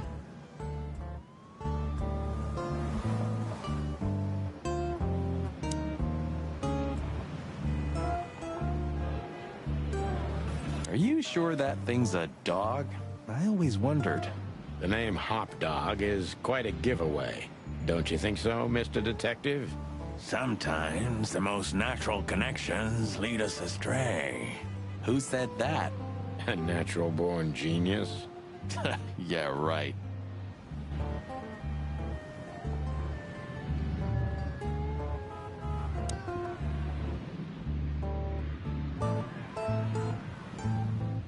There used to be such life around here before it became an insect ghetto. That was a very long time ago, Marty. I was a little chick, and the Hop Dog had the best pancakes in the entire city. Well, since Zip became the owner, the cook, and the waitress, I imagine it's all gone downhill. True. But at least the coffee's good. That's right. I have no idea what that mongrel's doing with it, and I don't want to know, but its aroma is unbeatable.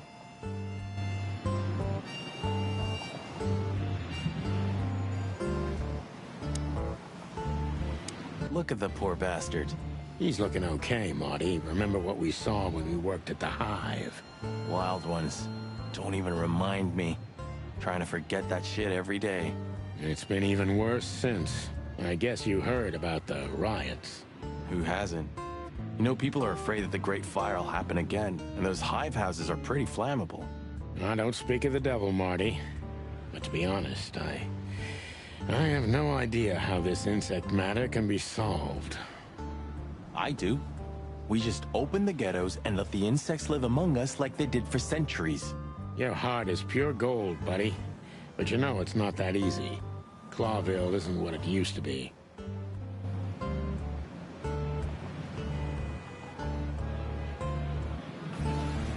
Peaceful, isn't it?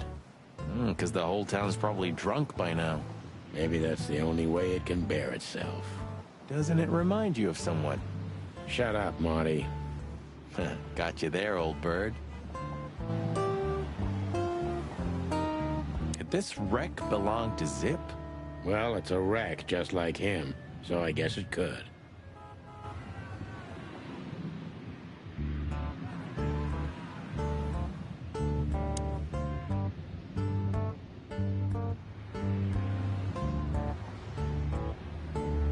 Of all that's furry. Is this still a thing? The situation's getting even worse, Marty. Have you heard how the young mothers of the Cobbler District are forced to make a living? I have no idea what goes on in the hive, Sonny. I don't think I want to know. But you're still gonna tell me, right? Prostitution is the lesser evil. What's worse is that some folks have to sell their kids when they're still larvae. Wait, what? Why? They pay a hefty sum for each of them downtown. They sell them as gourmet food in the most expensive restaurants. Oh, I'm gonna be sick. We made this city, Marty. Clawville didn't do this to itself. Don't ever forget that.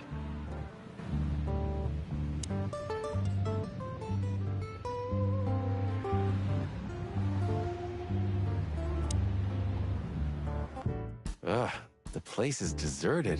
Poor Zip. You're right. Yeah, the guy's middle name is Bad Luck. That's for sure.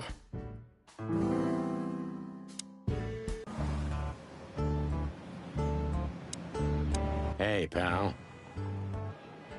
Can you hear me?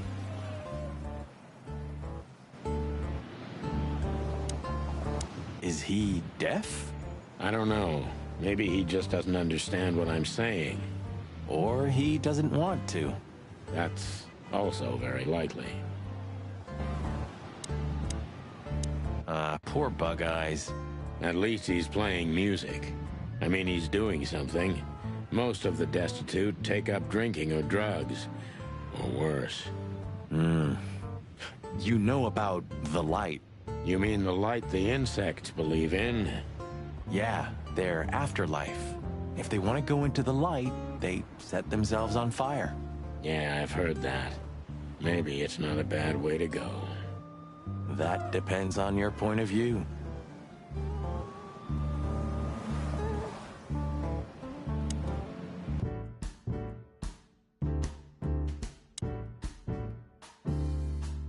And voila, the master himself. What a finch. Sonny, he's a pigeon, not a finch. Don't make me angry, Marty. Okay, I was only joking.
You still don't eat meat, old man?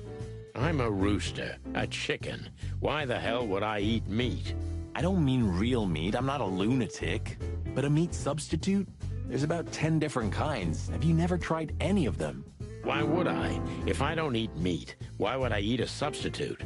Because you can. That's the point. Wild gods, Marty. Stop being such a sheep. Do you fall for those adverts? Substitute isn't meat, Sonny. And if it's tasty, why wouldn't I eat it? I don't care what you eat. But don't be surprised when you lose all your feathers or you try to bite off your own leg one day.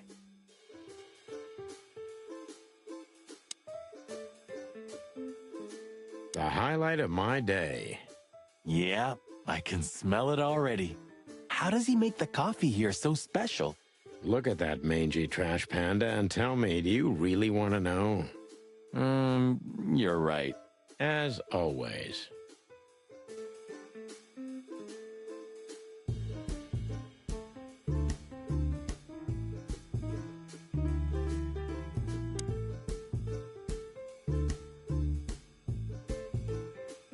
What insight?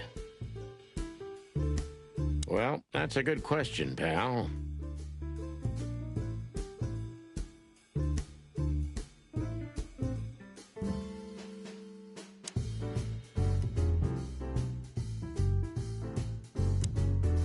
He sure didn't get any younger. Or prettier.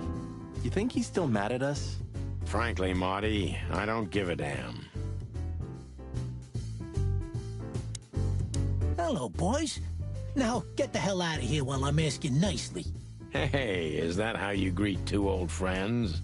Hey, I'm not joking, Sonny. I got a shotgun under the bar. No, you don't, because if you had, we'd arrest you here and now. If there's still life in you when you're full of buckshot. It's going well so far. We're just here for a coffee, Zip, okay? Like old times. Nothing's like old times. Haven't you noticed? Yeah, as a matter of fact, it's quite noticeable. Shit. All right. And where'd you blow in from? We haven't been anywhere, yet. But we're going somewhere. Everybody's going somewhere, right? Tell me, how much do you know, Zip? That depends. How deep is it? Bottom of the well kind. Goes down around Ibn Wessler. Holy hell! Wessler? You've dipped your wings in deep shit, boys. if you've got anything on him, don't keep it to yourself. We'd be grateful. Grateful. Maybe you're not gonna trash my joint this time, eh? You know, Ibn's acting strange nowadays. He always believed that if you want something done, you do it yourself. That's how it was for years anyway. And? But now, he left his real estate, the fish racing clubs, the casinos, and the bars to his right-hand man, Mongrel Mick. And ever since, he's been kinda weird. Bottomed out, brooding in the seediest joints of the city. Nobody ever knew him to be like this. Weird, huh? Yeah, weird. Do you think it's about a lady? It's always about a lady. Well, there is a woman. I knew it. But not like you think. Is this gonna cost much? Only a favor, like the good old days. Okay, I'm in.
That Natasha's a mysterious woman, a real cursed jewel if you ask me.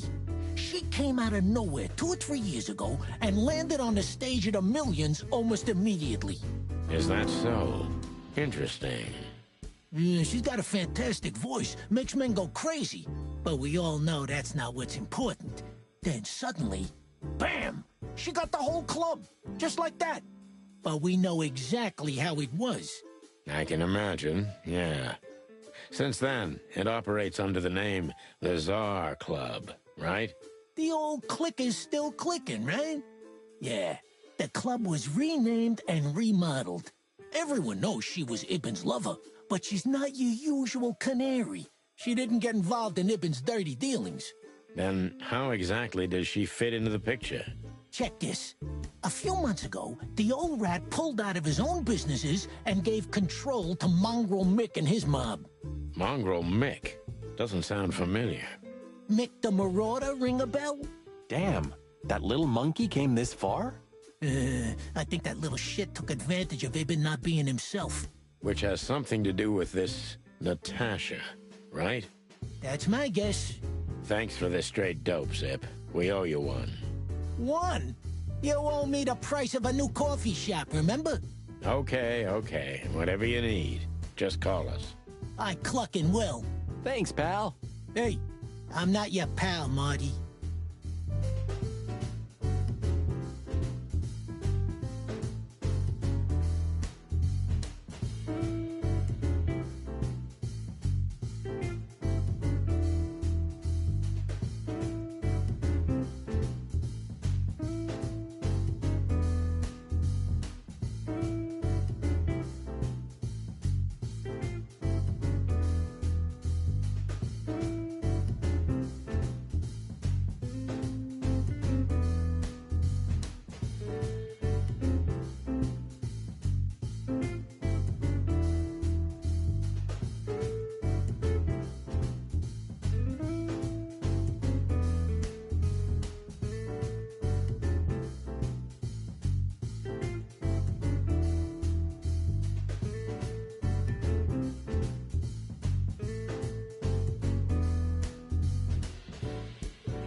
The door didn't look like this last time.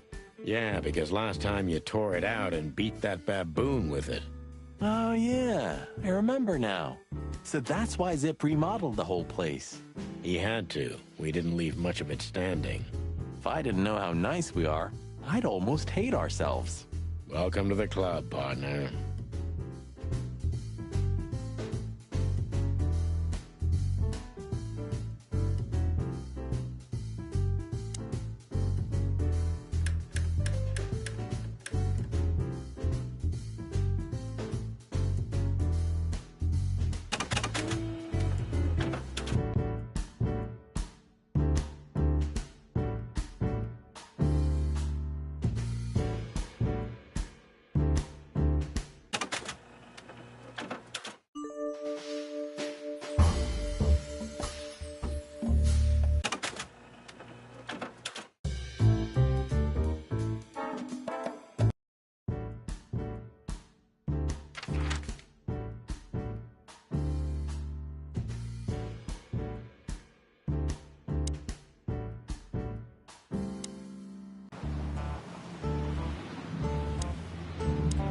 Poor Bug Eyes.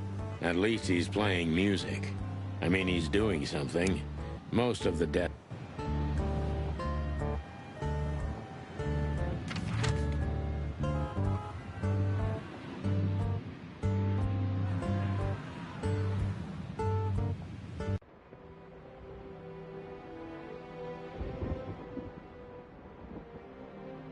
Maybe in another...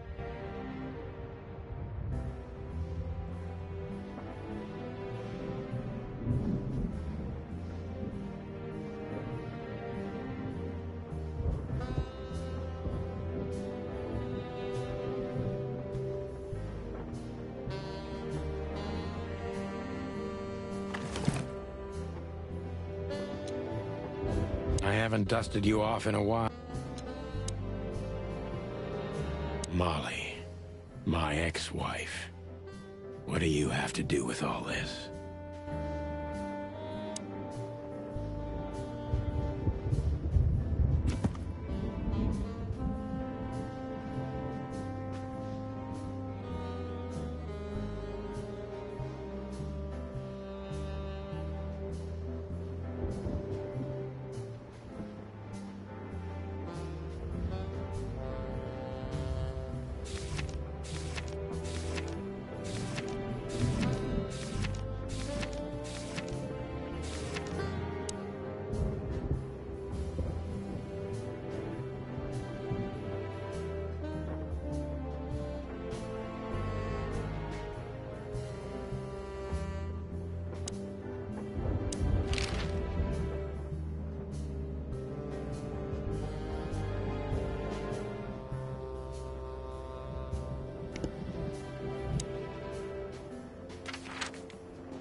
Have you ever been to that place? Of course, 100 times. Everyone who matters in this city's been there. Sorry, guys. But then, it had a different name and a different owner. Business affairs, right? Yeah, that was the dark era, Sonny. I don't want to talk about it. Roger that.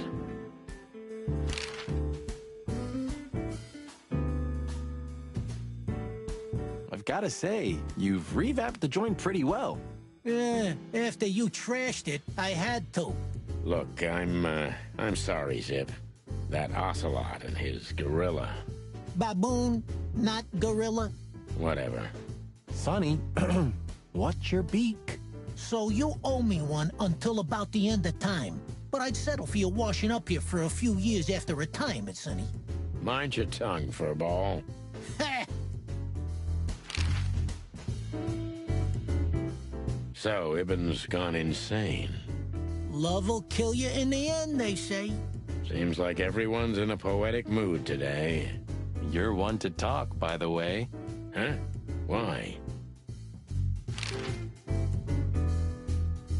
So, about that woman. Is she really that dangerous? What woman isn't, huh? No, Zip. I mean really dangerous. She's got the most influential gangster of the city wrapped around her finger. She calls him her little furball. How dangerous do you think she is?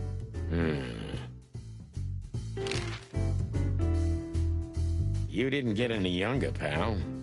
You're telling me? You look like you haven't had a good night's sleep since forever. To be honest, I've never had a good night's sleep in my life. You will when the big sleep comes. And what are your plans? Dying behind the bar? Of course. You got a better idea? A couple, yeah. But somehow this suits you. You know what? Your mother's a goat.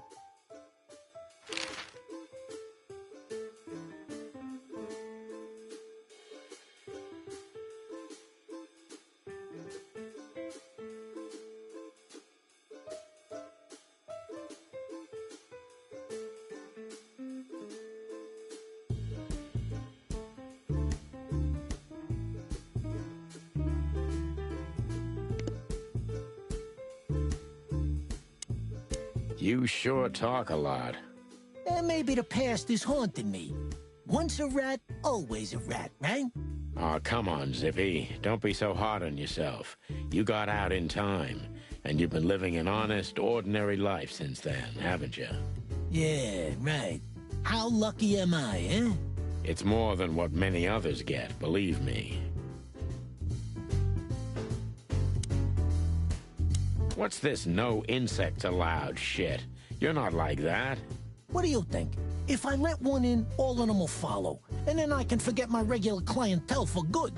What clientele? There's no one here. That's it. Would you take even that away from me?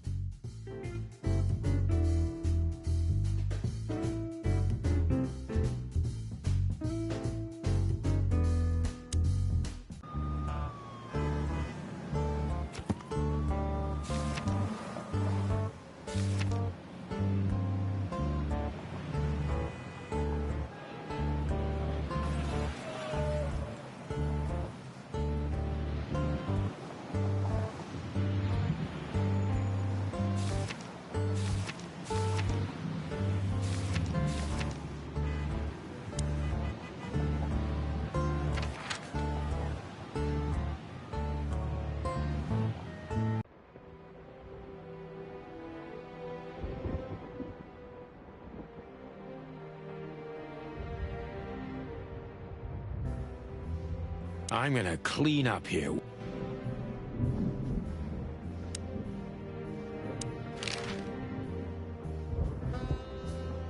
Why are you staring at me like that? I was just thinking about... Oh, what the hell are we looking for, anyway? Jeez, old bird. You want to look around, remember? No, I mean figuratively. Oh, well then it's a good question. Hanged if I know. Thanks for your help, partner. It's a pleasure to work with you again. Ah, don't mention it, boss.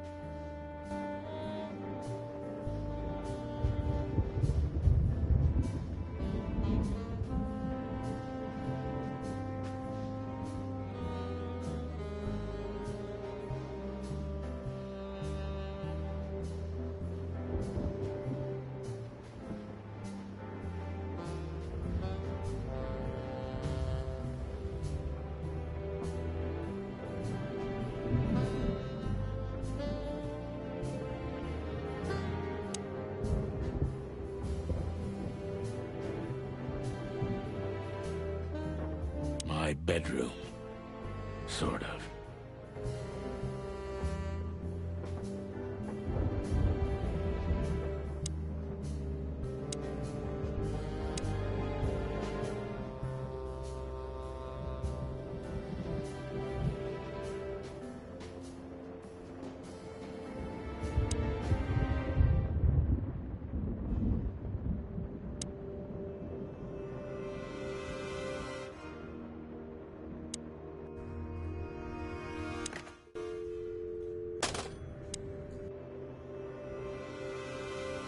My wife took all...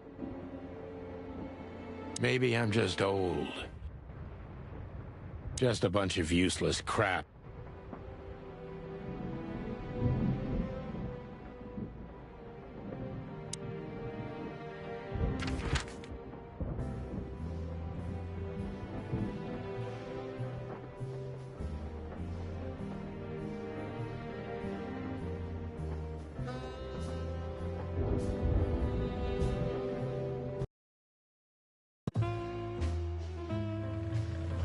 Midnight had passed, and the intoxicated madness kicked in. We could only crawl along Shalva District's main street toward downtown. The city's heart beat differently.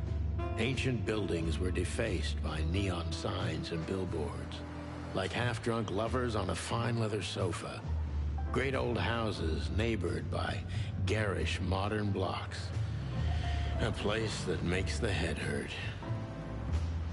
The Tsar's huge neon sign was visible for miles. A blazing red sign advertised tonight's main attraction, the amazing Natasha. Cops were never welcomed at places like this. I hoped we were too late for the show. We had to be inconspicuous, but it was never easy with this bird mountain by my side.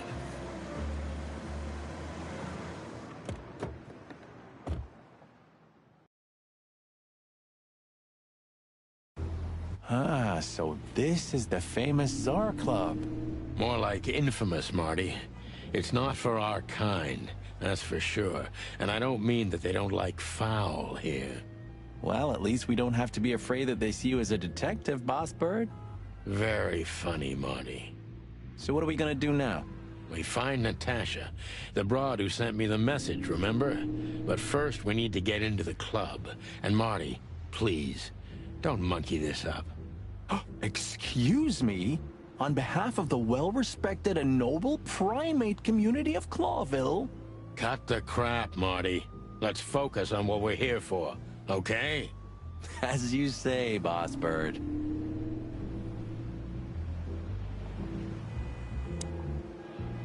Hey, that's your old friend, right? Wait, what was his name? Lawrence? Lamar? No, Liam. Lewis. Yes, it's him. To be honest, Sonny, I always thought that guy's not all there in the head. Nobody's perfectly sane in Clawville, Marty. But if not for this old rabbit, I wouldn't be here today. I'll never forget that. Should I thank him for that? You're reading my mind, boss. Honestly, I think these types of women only see faceless tuxedos, cufflinks, and wallets. And in the mirror, they're just brooches, necklaces, and earrings. Don't be so radical, Marty. They're women. They live by different rules. That was kind of deep. It's not. Just bullshit. There's more where that came from. Ooh, teach me, Master. When you're old and wise like me, you'll realize none of it is worth a damn thing. Wait, that was deep again, right? Maybe it was, Marty. Maybe it was. Amazing.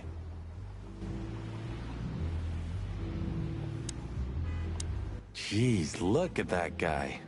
That's not a guy. That's a demon. Straight from the dog-eared pages of a cheap detective novel. Yeah, I bet his name's Bill. Nah, he's definitely a Bob. $5 for Bill? Okay, I'm in.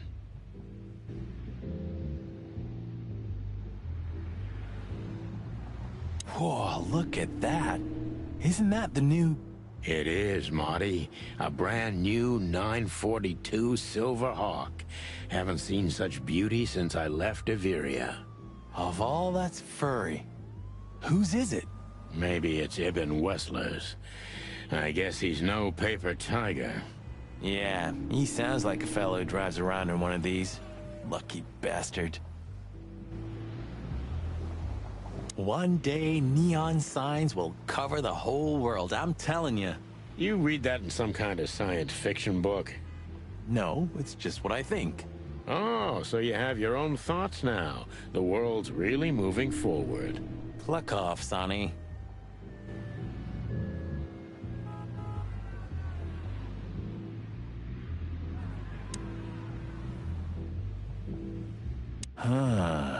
You know, seeing this, I can't wait for the show. The girls? New Year's Eve's once a year, right? And we're not on duty. Have I asked how Laura's doing? Whoa, hey, I was just kidding, okay? My relationship with Laura is unwavering, like the rhino beauty on this picture. Interesting taste you've got. Feathers? Scales or dermal armor, a lady's a lady, my friend. Thank the wild gods for self-sacrificing gentlemen like you.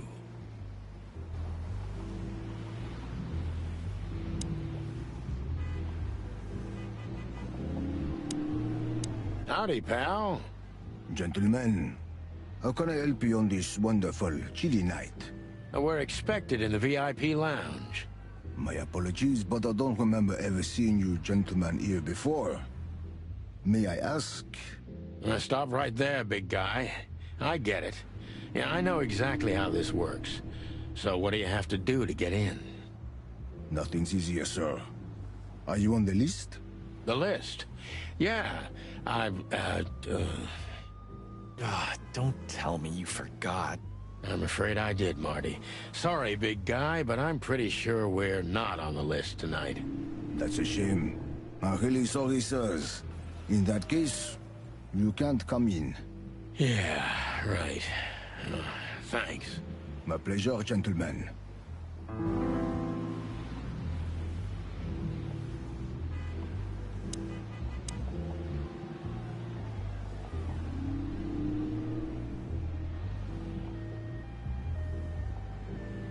Look, I really don't want any trouble, but... It is even more inconvenient for me, sir, but... this place doesn't like, coppers. Forgive this slang.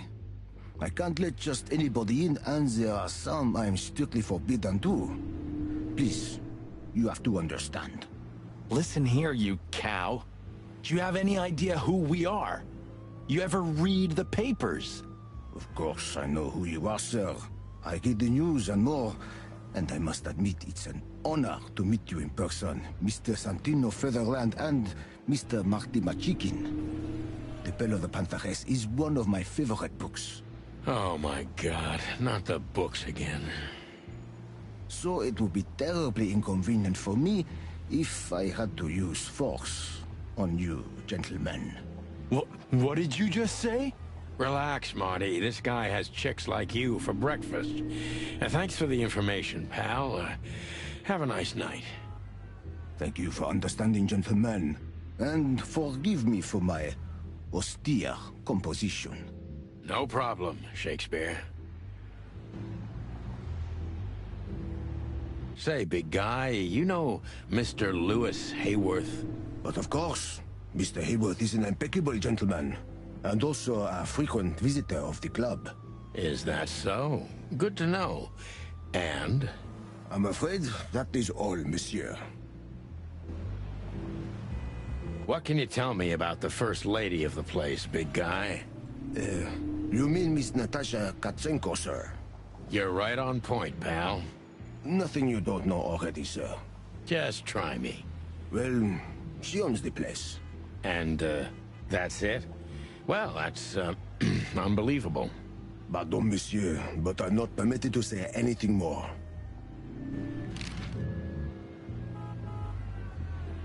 Jeez, look at that guy.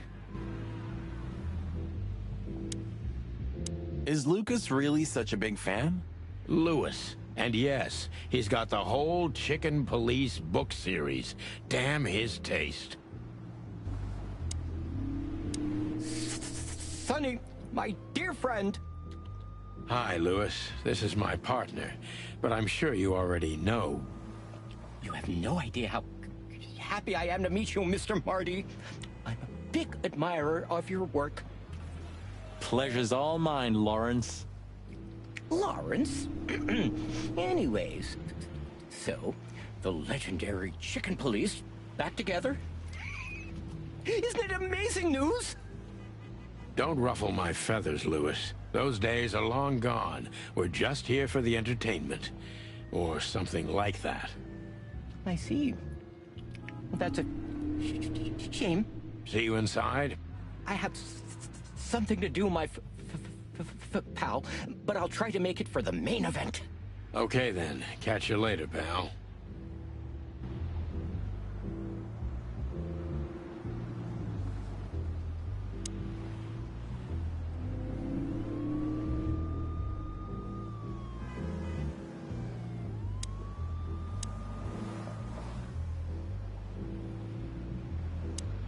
just one more thing. This list of yours, where should we sign up again? I'm afraid if you don't know, it's not my place to tell you, sir. Excusez-moi, the regulations, you know. You hear that, Sonny? I do, Marty. I do. I'm gonna lose my crest from this guy. Just wait. Just don't get too excited, Marty. Not tonight. Anyway, thanks, pal.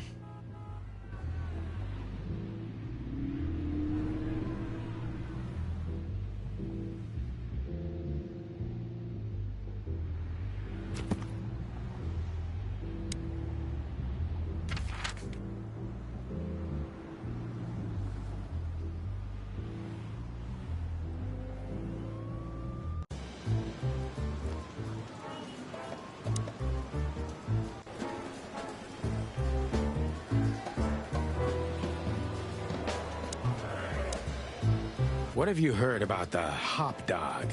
Is it still standing? Yeah, it is.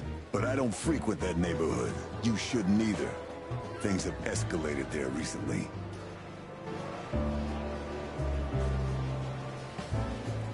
What do you know about Ibn Wessler? What's the old rat been up to lately? They say he's keeping a pretty low profile these days.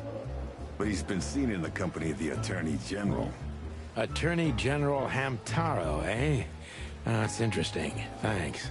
Why are you so interested in that rat? If you want another hole in your comb, I could help you too, you know. It's just professional curiosity. Yeah, of course. And I'm a fluffy little Labrador. Whoa, whoa, whoa, you forgot to mention this nugget about the case, Sonny. Ibn Clucking Wessler? What the hell did you get into? Far as I remember, you didn't let me tell you in the first place. Well, you're in now. No way back. You're a piece of shit, Sonny, you hear me? What's this all about? Easy, chicken. I'll tell you everything soon enough. Let's just get the hell out of here first.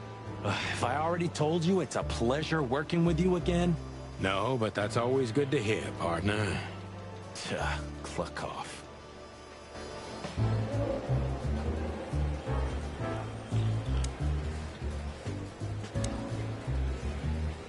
Why is it so quiet in here? Shouldn't it be a madhouse by now? The midnight madness is yet to come, Sonny. Just wait for it. My time's too valuable for that, pal. And you're trespassing. Rules of suspension, remember? I can see you're up to no good. Who, us? Ridiculous. If you say so. But I advise you to keep it low. Especially you, Sonny. How many days do you have until retirement? 121. 120 soon. Don't be a knucklehead and get yourself fired. Thanks for your eternal wisdom, Bosco. I'm definitely coming to you again next time.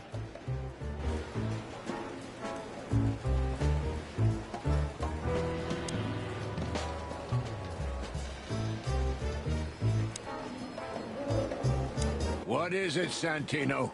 Nothing, sir. And you need something, Martin? No, sir. Then get out of my sight, birds.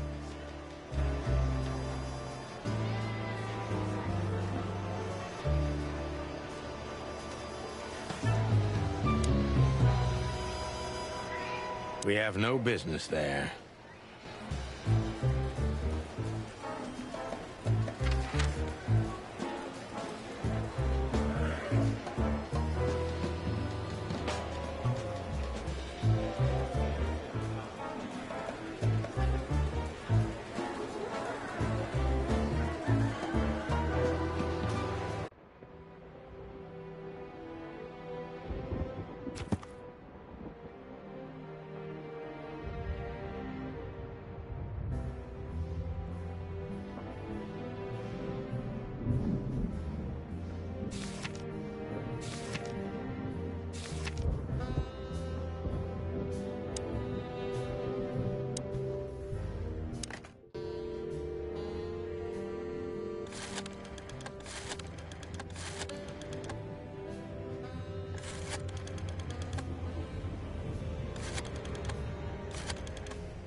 Those guys were something, huh?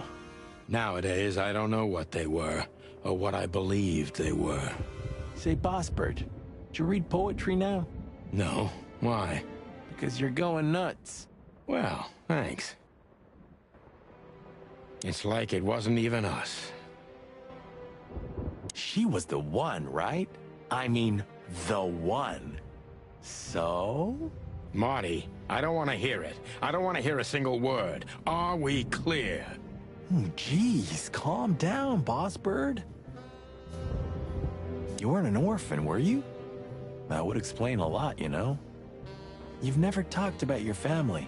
No, I wasn't an orphan. My parents are dead, but most of my family still lives somewhere in Averia. Then what the hell still keeps you in Clawville?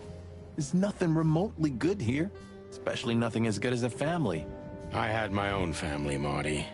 Not anymore. And Clawville is my home, like it or not, because that's what I deserve. Ooh, okay, I get it. I know. He's the guy who smuggled cocaine in his prosthetic leg, isn't he? One more word about Mr. Davis, Marty, and I'm gonna wring that ham-sized neck of yours. You don't have to cock-a-doodle immediately, you know. I'm just clucking with you, okay?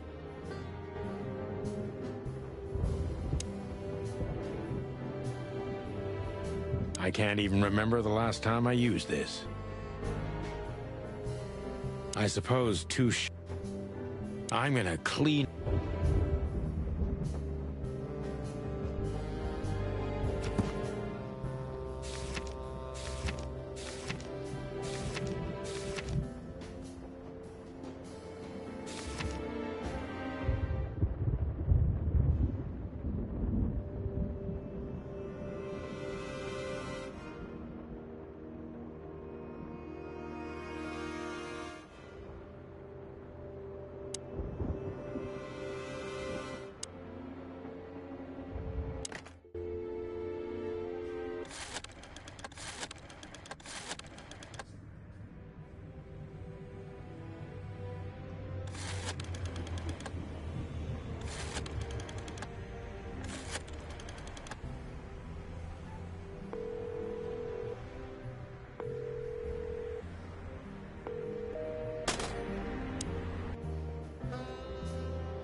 Maybe he can't understand what we're saying. Oh,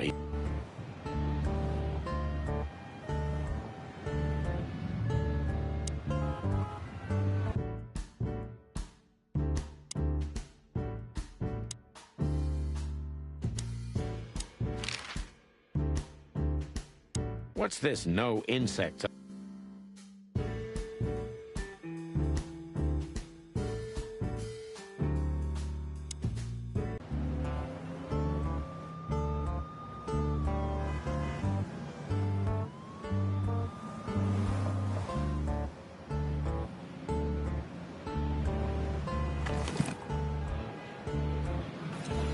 I haven't dusted you off.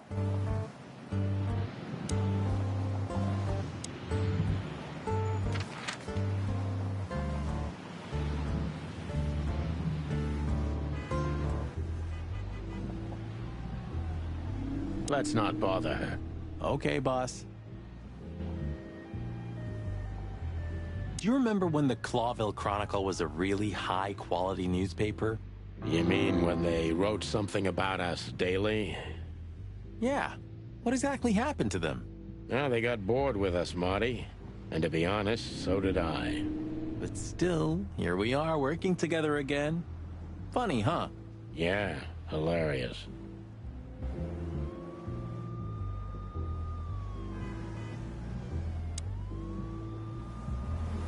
Huh, I like this. Why's that? I don't know. 'Cause it's moving, I guess. You're a simple bird, aren't you? Yes, I am.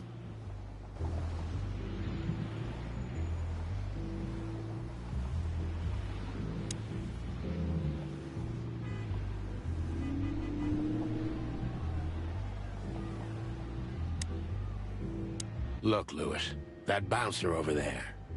Well, yes. He is a bit intimidating, but his manners are impeccable. Am I right?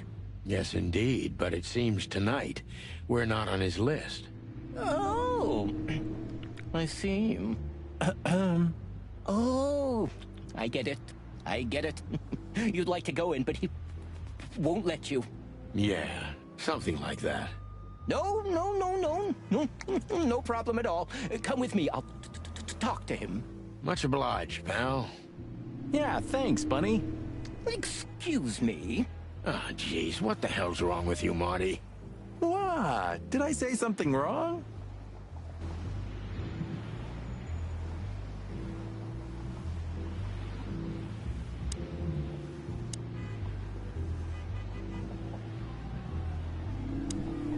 Sir, how'd you do? Everything's fine, Mr. Aworth. Good. Look, this noble pair of pigeons are my friends. They're on the list, okay? L'archulament, sir. And as for you, you owe me one, gentlemen. Thanks, old pal. It was my pleasure to help you, as always.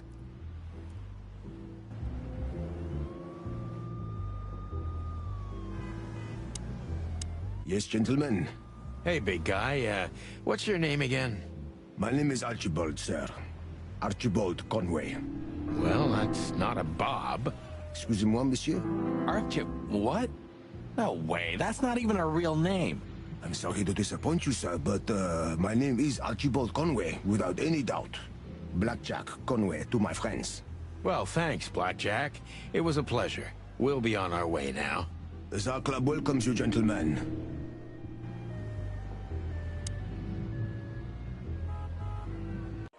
The jazz overwhelmed us. There was no band in sight, yet the music seeped from the walls like years of cigarette smoke and the smell of spilled whiskey. Behind the bar, rows of fancy bottles reflected the harmonious voices of pretty dames and the clinking of crystal glass. It was the kind of place that makes you drunk, even if you've never had a sip. A dangerous place for someone like me. No matter how alien I felt, it was strangely like coming home. Welcome to the Tsar. Well, here we are. Mother of... I take you to the nicest places, eh, sweetheart? Oh, does it mean you're buying, honey? Don't even think about it. Ah, men these days. So, we're here to find a dame called Natasha. I have a hunch she won't be hard to find. Let's mingle and try to avoid suspicion. Just like always. No, Marty, not like always. This time it's for real.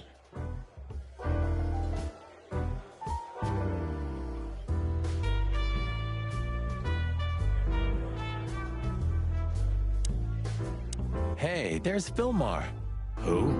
Oh, yes, Philmar. Because that's what he calls himself, right? You know him well? We had some seriously wild cases together, yes. Mainly in Averia, way before Clawville. Another place and another life. Sounds good. Like the blurb of some cheap pulp fiction book. Yeah, it was the exact opposite. But the old bird's worth saying hi to.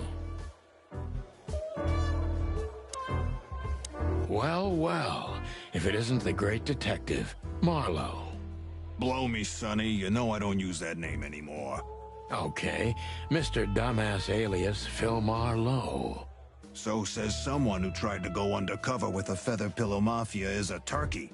Right, Mr. Turk Cayman? Hey, that was a long time ago. I was young. And I stick to my principles and my stupidity. Phil Marlowe, and that's that. Don't rile me up, you old fart. Okay, fair enough. Sorry, I'm a little clucked tonight. I know the feeling, pal. By the way, what are you two doing here? You stick out a bit. Are you here for a good old-fashioned beating? We stick out? Man, you look terrible. Like someone who sat on an electric pole. Don't even ask. I feel exactly like that. You want a case? 5 feet tall, half of that legs. Angelic voice, demonic eyes, just the usual. Oh, boy. And you? Something like that.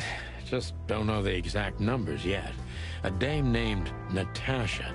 She called us here. If I'm not mistaken, the joint is hers. Yeah, she owns the joint, amongst others. Well, good luck, guys. That broad has a reputation. She's not the kind to toy with, if you know what I mean. Any useful information? For free? Stop clucking around, Philmar. All right, but just because of the old days. Look for me after you've talked to her. You wouldn't understand what I have to say about her before then. Don't leave unless you're thrown out, in which case, you know the drill. We don't know each other, I'll deny you in a blink. Good to see you too, old pal. We'll be back.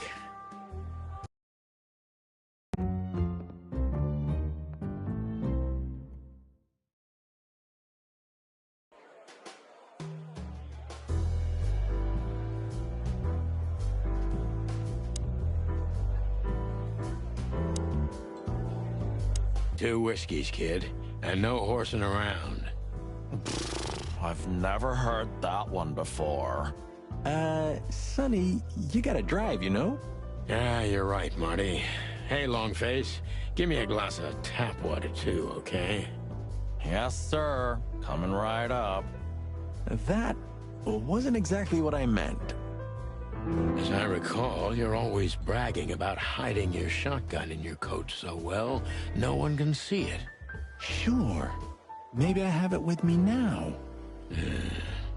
What? Well, do you see that bottle, Marty? That's a 28-year-old Golden Eagle whiskey. Of all the furry gods, you're right. And they've just left it on the bar. Someone ordered it, got so drunk he forgot all about it. So? So we're confiscating it as evidence. Yeah. Well, more like stealing it. But if it's easier for you. You're twisted, pal. But to be honest, I've no objections.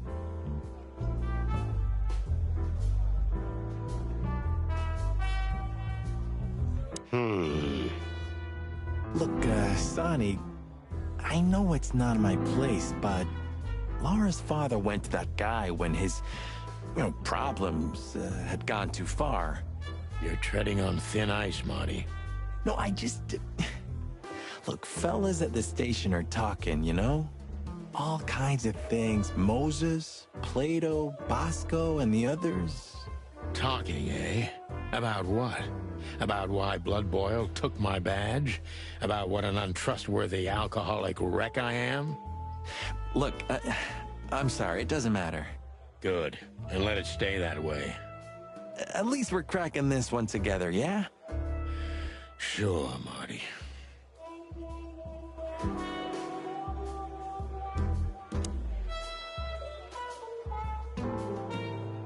Tell me, hey Breath, have you seen Natasha tonight?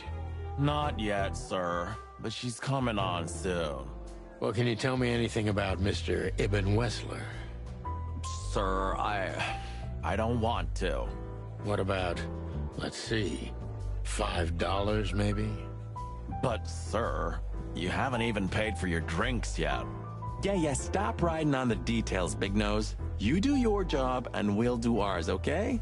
I mean, we're not here for work, of course. We're just here to relax.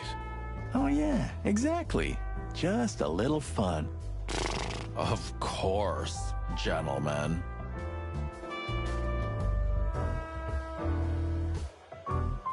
Gentlemen, your drinks.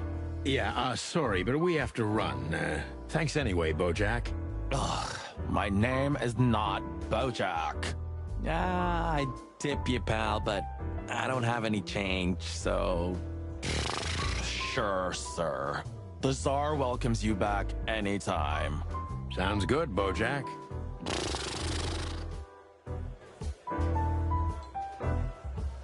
She has pretty long legs. I mean, pretty and long legs for a squirrel, but I don't want to be prejudiced. We're not here to stare at pretty squirrels. We're here to investigate, remember?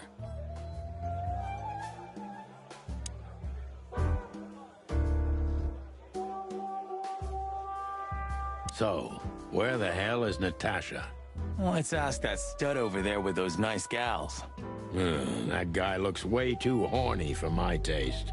Oh man, your sense of humor is bad as ever. You just need to get used to it again. What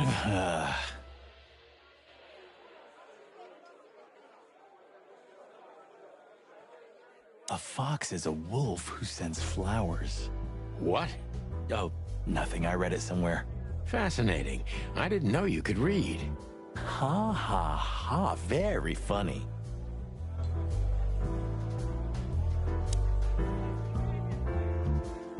I was hoping to have missed the main event. You're a rusty old cock, that's why. So says the little butt jam. But what? That's not even a word. It is now, all because of you. You should feel honored. Butt jam. You know, Sonny, sometimes you're like an evil little child.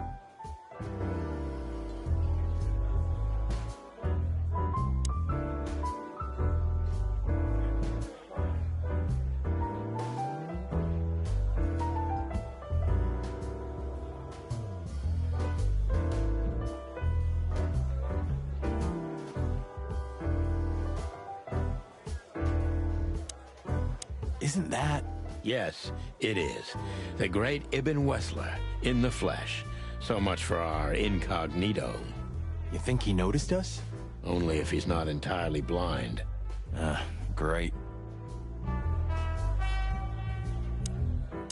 That woman with Ibn, I think I know her from somewhere. Maybe in your dreams, pal. This guy is certainly not a gangster henchman. Of course he's not. Just act nonchalant, my friend. No, it can't be. What now? Is that Olivia? No, Marty. Hey, Olivia. Are you talking to me? It's me, Marty McChicken. Oh, God. What a pleasant surprise. The Rooster Copper's in person. Chicken police. But yeah, Mr. Wessler, you could say so. The name's... Sunny Featherland, of course, of course. Chicken police. Your partner is, he is, Marty McChicken, sir. I just introduced myself to your lady companion seconds ago. Oh yeah. I'm so happy to see you. Hello, boys. So, to what do we owe this pleasure, gentlemen?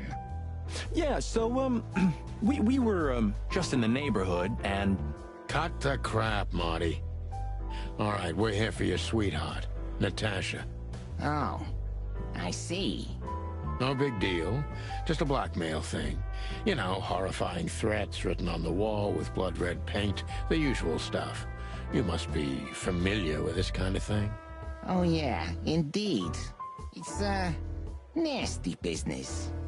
But I didn't know Natasha hired a detective because of this simple matter, but to be honest, I understand. I would have taken matters into my own hands, you see. But I'm kind of busy. Mr. Wessler had a meeting with Attorney General Hamtaro yesterday, so he's rather tired. If you would excuse us. Oh, dear Olivia, it's okay. These gentlemen are just doing their job, right? And if I've heard correctly, they're notoriously thorough. So, how can I help you? We've got a few questions, if you don't mind. I'm at your service.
Come to Daddy, darling. Calling booze darling, it's kind of weird, don't you think? Says someone who calls his gun collection his harem. Touché. I'll shut it. Good birdie.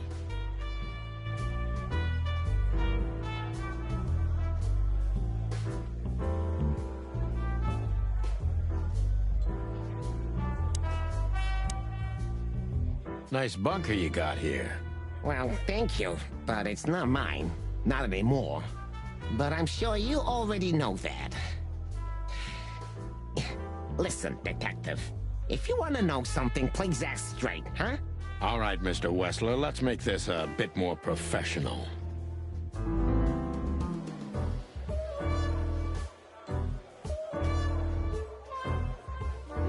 I'm not as exciting as people tend to believe. I grew up in a poor family of many siblings. I'm the only one still alive, unfortunately. My career started with a shoe store, and now, here I am. I wouldn't call that an average life. Shoe store owner to mob boss. How dare you speak to Mr. Wessler like that? Leave it, Olivia, dear. It's just provocation. I'm sorry if I offended you, Mr. Wessler. Shall we talk about something else? Everybody knows Mr. Hayworth. He's an antique piece of furniture in this city, so to speak. Only a bit worn out. It's not my fault that he's so much in debt, detective, but the name of his family still rings quite loud in Clawville. Is that still worth anything? The name is just their name, of course, but the man behind the name is another matter, Mr. Featherland. You're a pragmatic rat. Thank you. Look, detective, if you want to know something, just ask. All right, Mr. Wessler. Has your assistant been working for you long? Are you talking about me? Yes, I'm talking about you, ma'am. Let me answer your question then. I've been in Mr. Wessler's employment for 6 months. Why do you ask? Oh, just routine questioning, you know. Most of them aren't good for anything. Just killing time. It sounded rude to me. Yeah, please forgive a detective. Olivia's a real firecracker.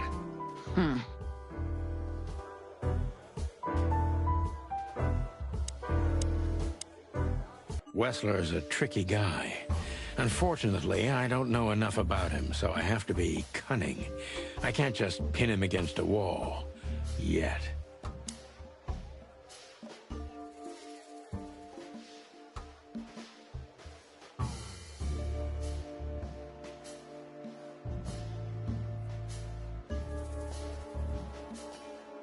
How did you feel when you heard about the blackmail? Honestly, I found it ridiculous. And now? Now I'm kinda interested. But I wouldn't call it blackmail yet. They're just empty threats. There were no demands. Good point. Thank you. Are we done? No, not quite. I'm sorry to hear that.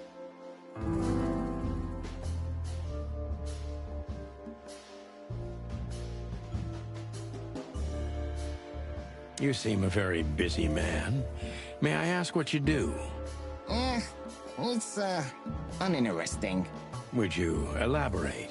I got a small share in the meat substitute business. If the new product works, maybe we can make your job easier.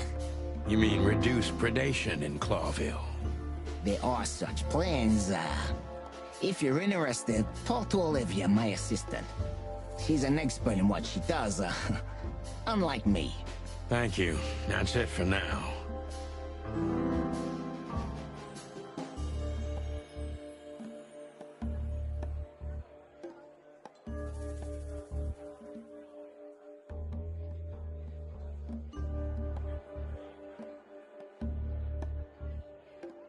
You're very taciturn, Mr. Wessler, though I've heard you're quite the speaker.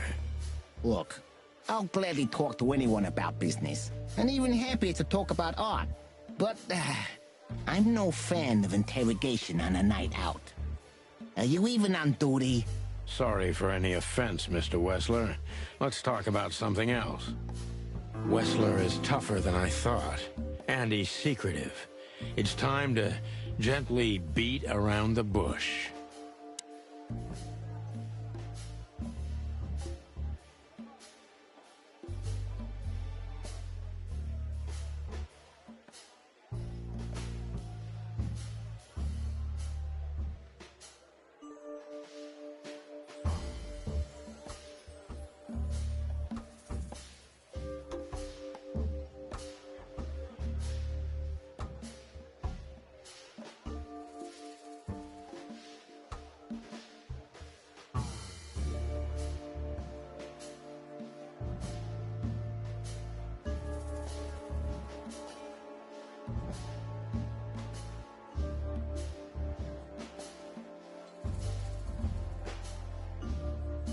Do you spend a lot of your time here? It's a strange question, you know. Humor me. Well, of course I spend a lot of time here. I'm here every time Natasha performs. Sadly, yeah, it's getting rarer. Is it compatible with your other businesses? Huh? What? Writing threatening messages and hiding them? I didn't say that. You're sly for a foul, Featherland. But this ain't your territory, is it? I guess not, Mr. Wessler.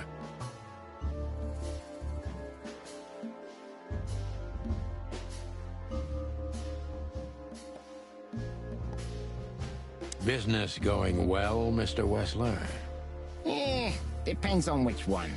Real estate, catering, charity, protection, extortion, bribing cops, contraband, the usual. Funny guy. How are the casinos? Fine, thank you. Gambling has always been a good business. Luck is expensive around here. Damn, if only I knew that. I heard gambling was illegal. And I've heard you're not on the force at the moment. Then it seems we have a fair fight. On uneven ground, Mr. Featherland. I'm not sure I'd stand on it for long, if I were you. That was candid. I try to be clear.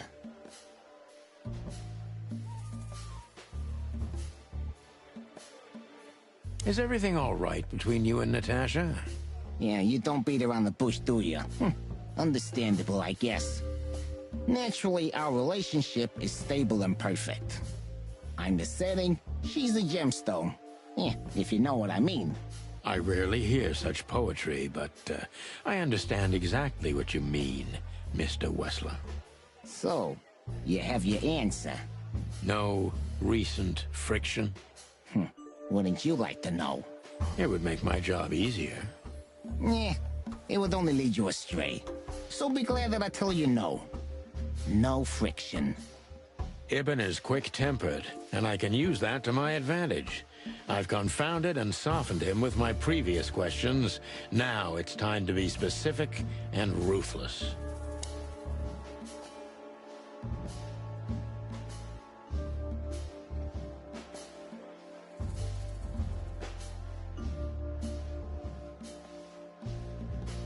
Have there been similar threats in the past? Right to the point, yeah? I get it. But sadly, this is a dead end, my friend. No threats like these, whether you believe it or not.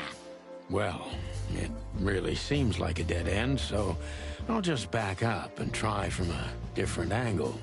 You do that. The mob boss and the pussycat, eh? How did you even meet? Huh? Are you trying to piss me off, Corpora, so I accidentally let some big secret slip out, huh? A simple answer would work. You know, Natasha, she's both connoisseur and muse. So, how was it? When was it exactly? You don't remember? That's strange. Yeah, the millions, of course. It was like another lifetime. It happened right here, only this place was called the Millions back then. She was a dancer. Behind the scenes, I arranged opportunities for her on the big stage. Maybe she still doesn't know it was me. Then one day, I invited her for a drink with a promise that if she was willing to meet me, I'd buy the place for her. I guess she was willing. The next day, she had the club in her name. Well, that is romantic. Yeah, there are many kinds of romance, Birdman. There's cheap and there's expensive. You get what you can afford.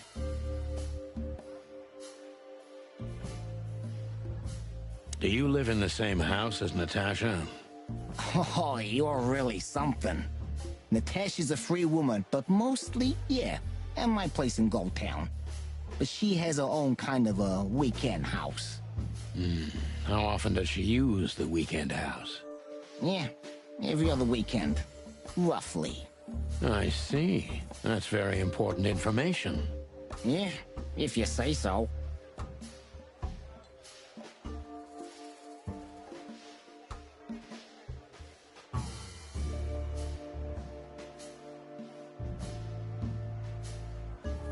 So Natasha feels like she's in grave danger, yet she's still going out alone. Yeah, I know what you're getting at, but I'm 100% sure of her loyalty. She's gone out very rarely since this started, and mostly in my company. Yeah, you know, I'm not sure if you do, but in our social circles, banquets and dinners are frequent. Illegal gambling nights. You got me there. Yeah, you're right. Natasha is crazy about the roulette wheel. Always putting it all on the red, right? Yeah, you're a real rotten bastard, Sonny. Although, yeah, always on the red. You're right. So, can we meet your lady? I don't see why not. But first, please, listen to her sing. She's on soon.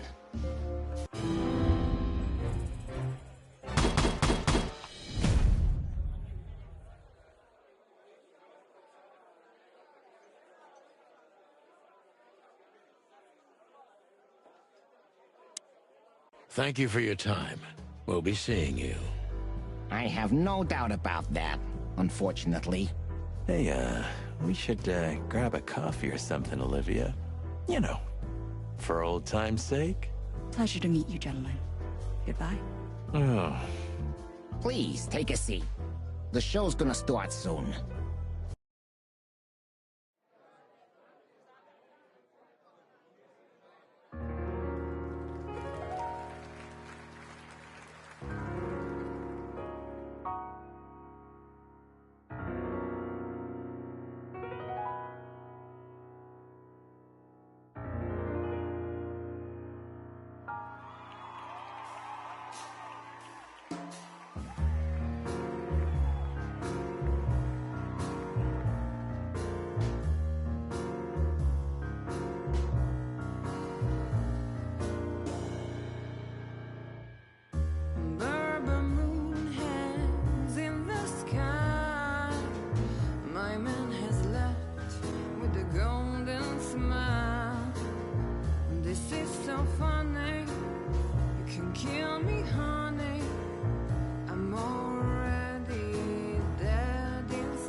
Sonny. Sonny. Say, Chloe's still lying in my bed, and it's dead.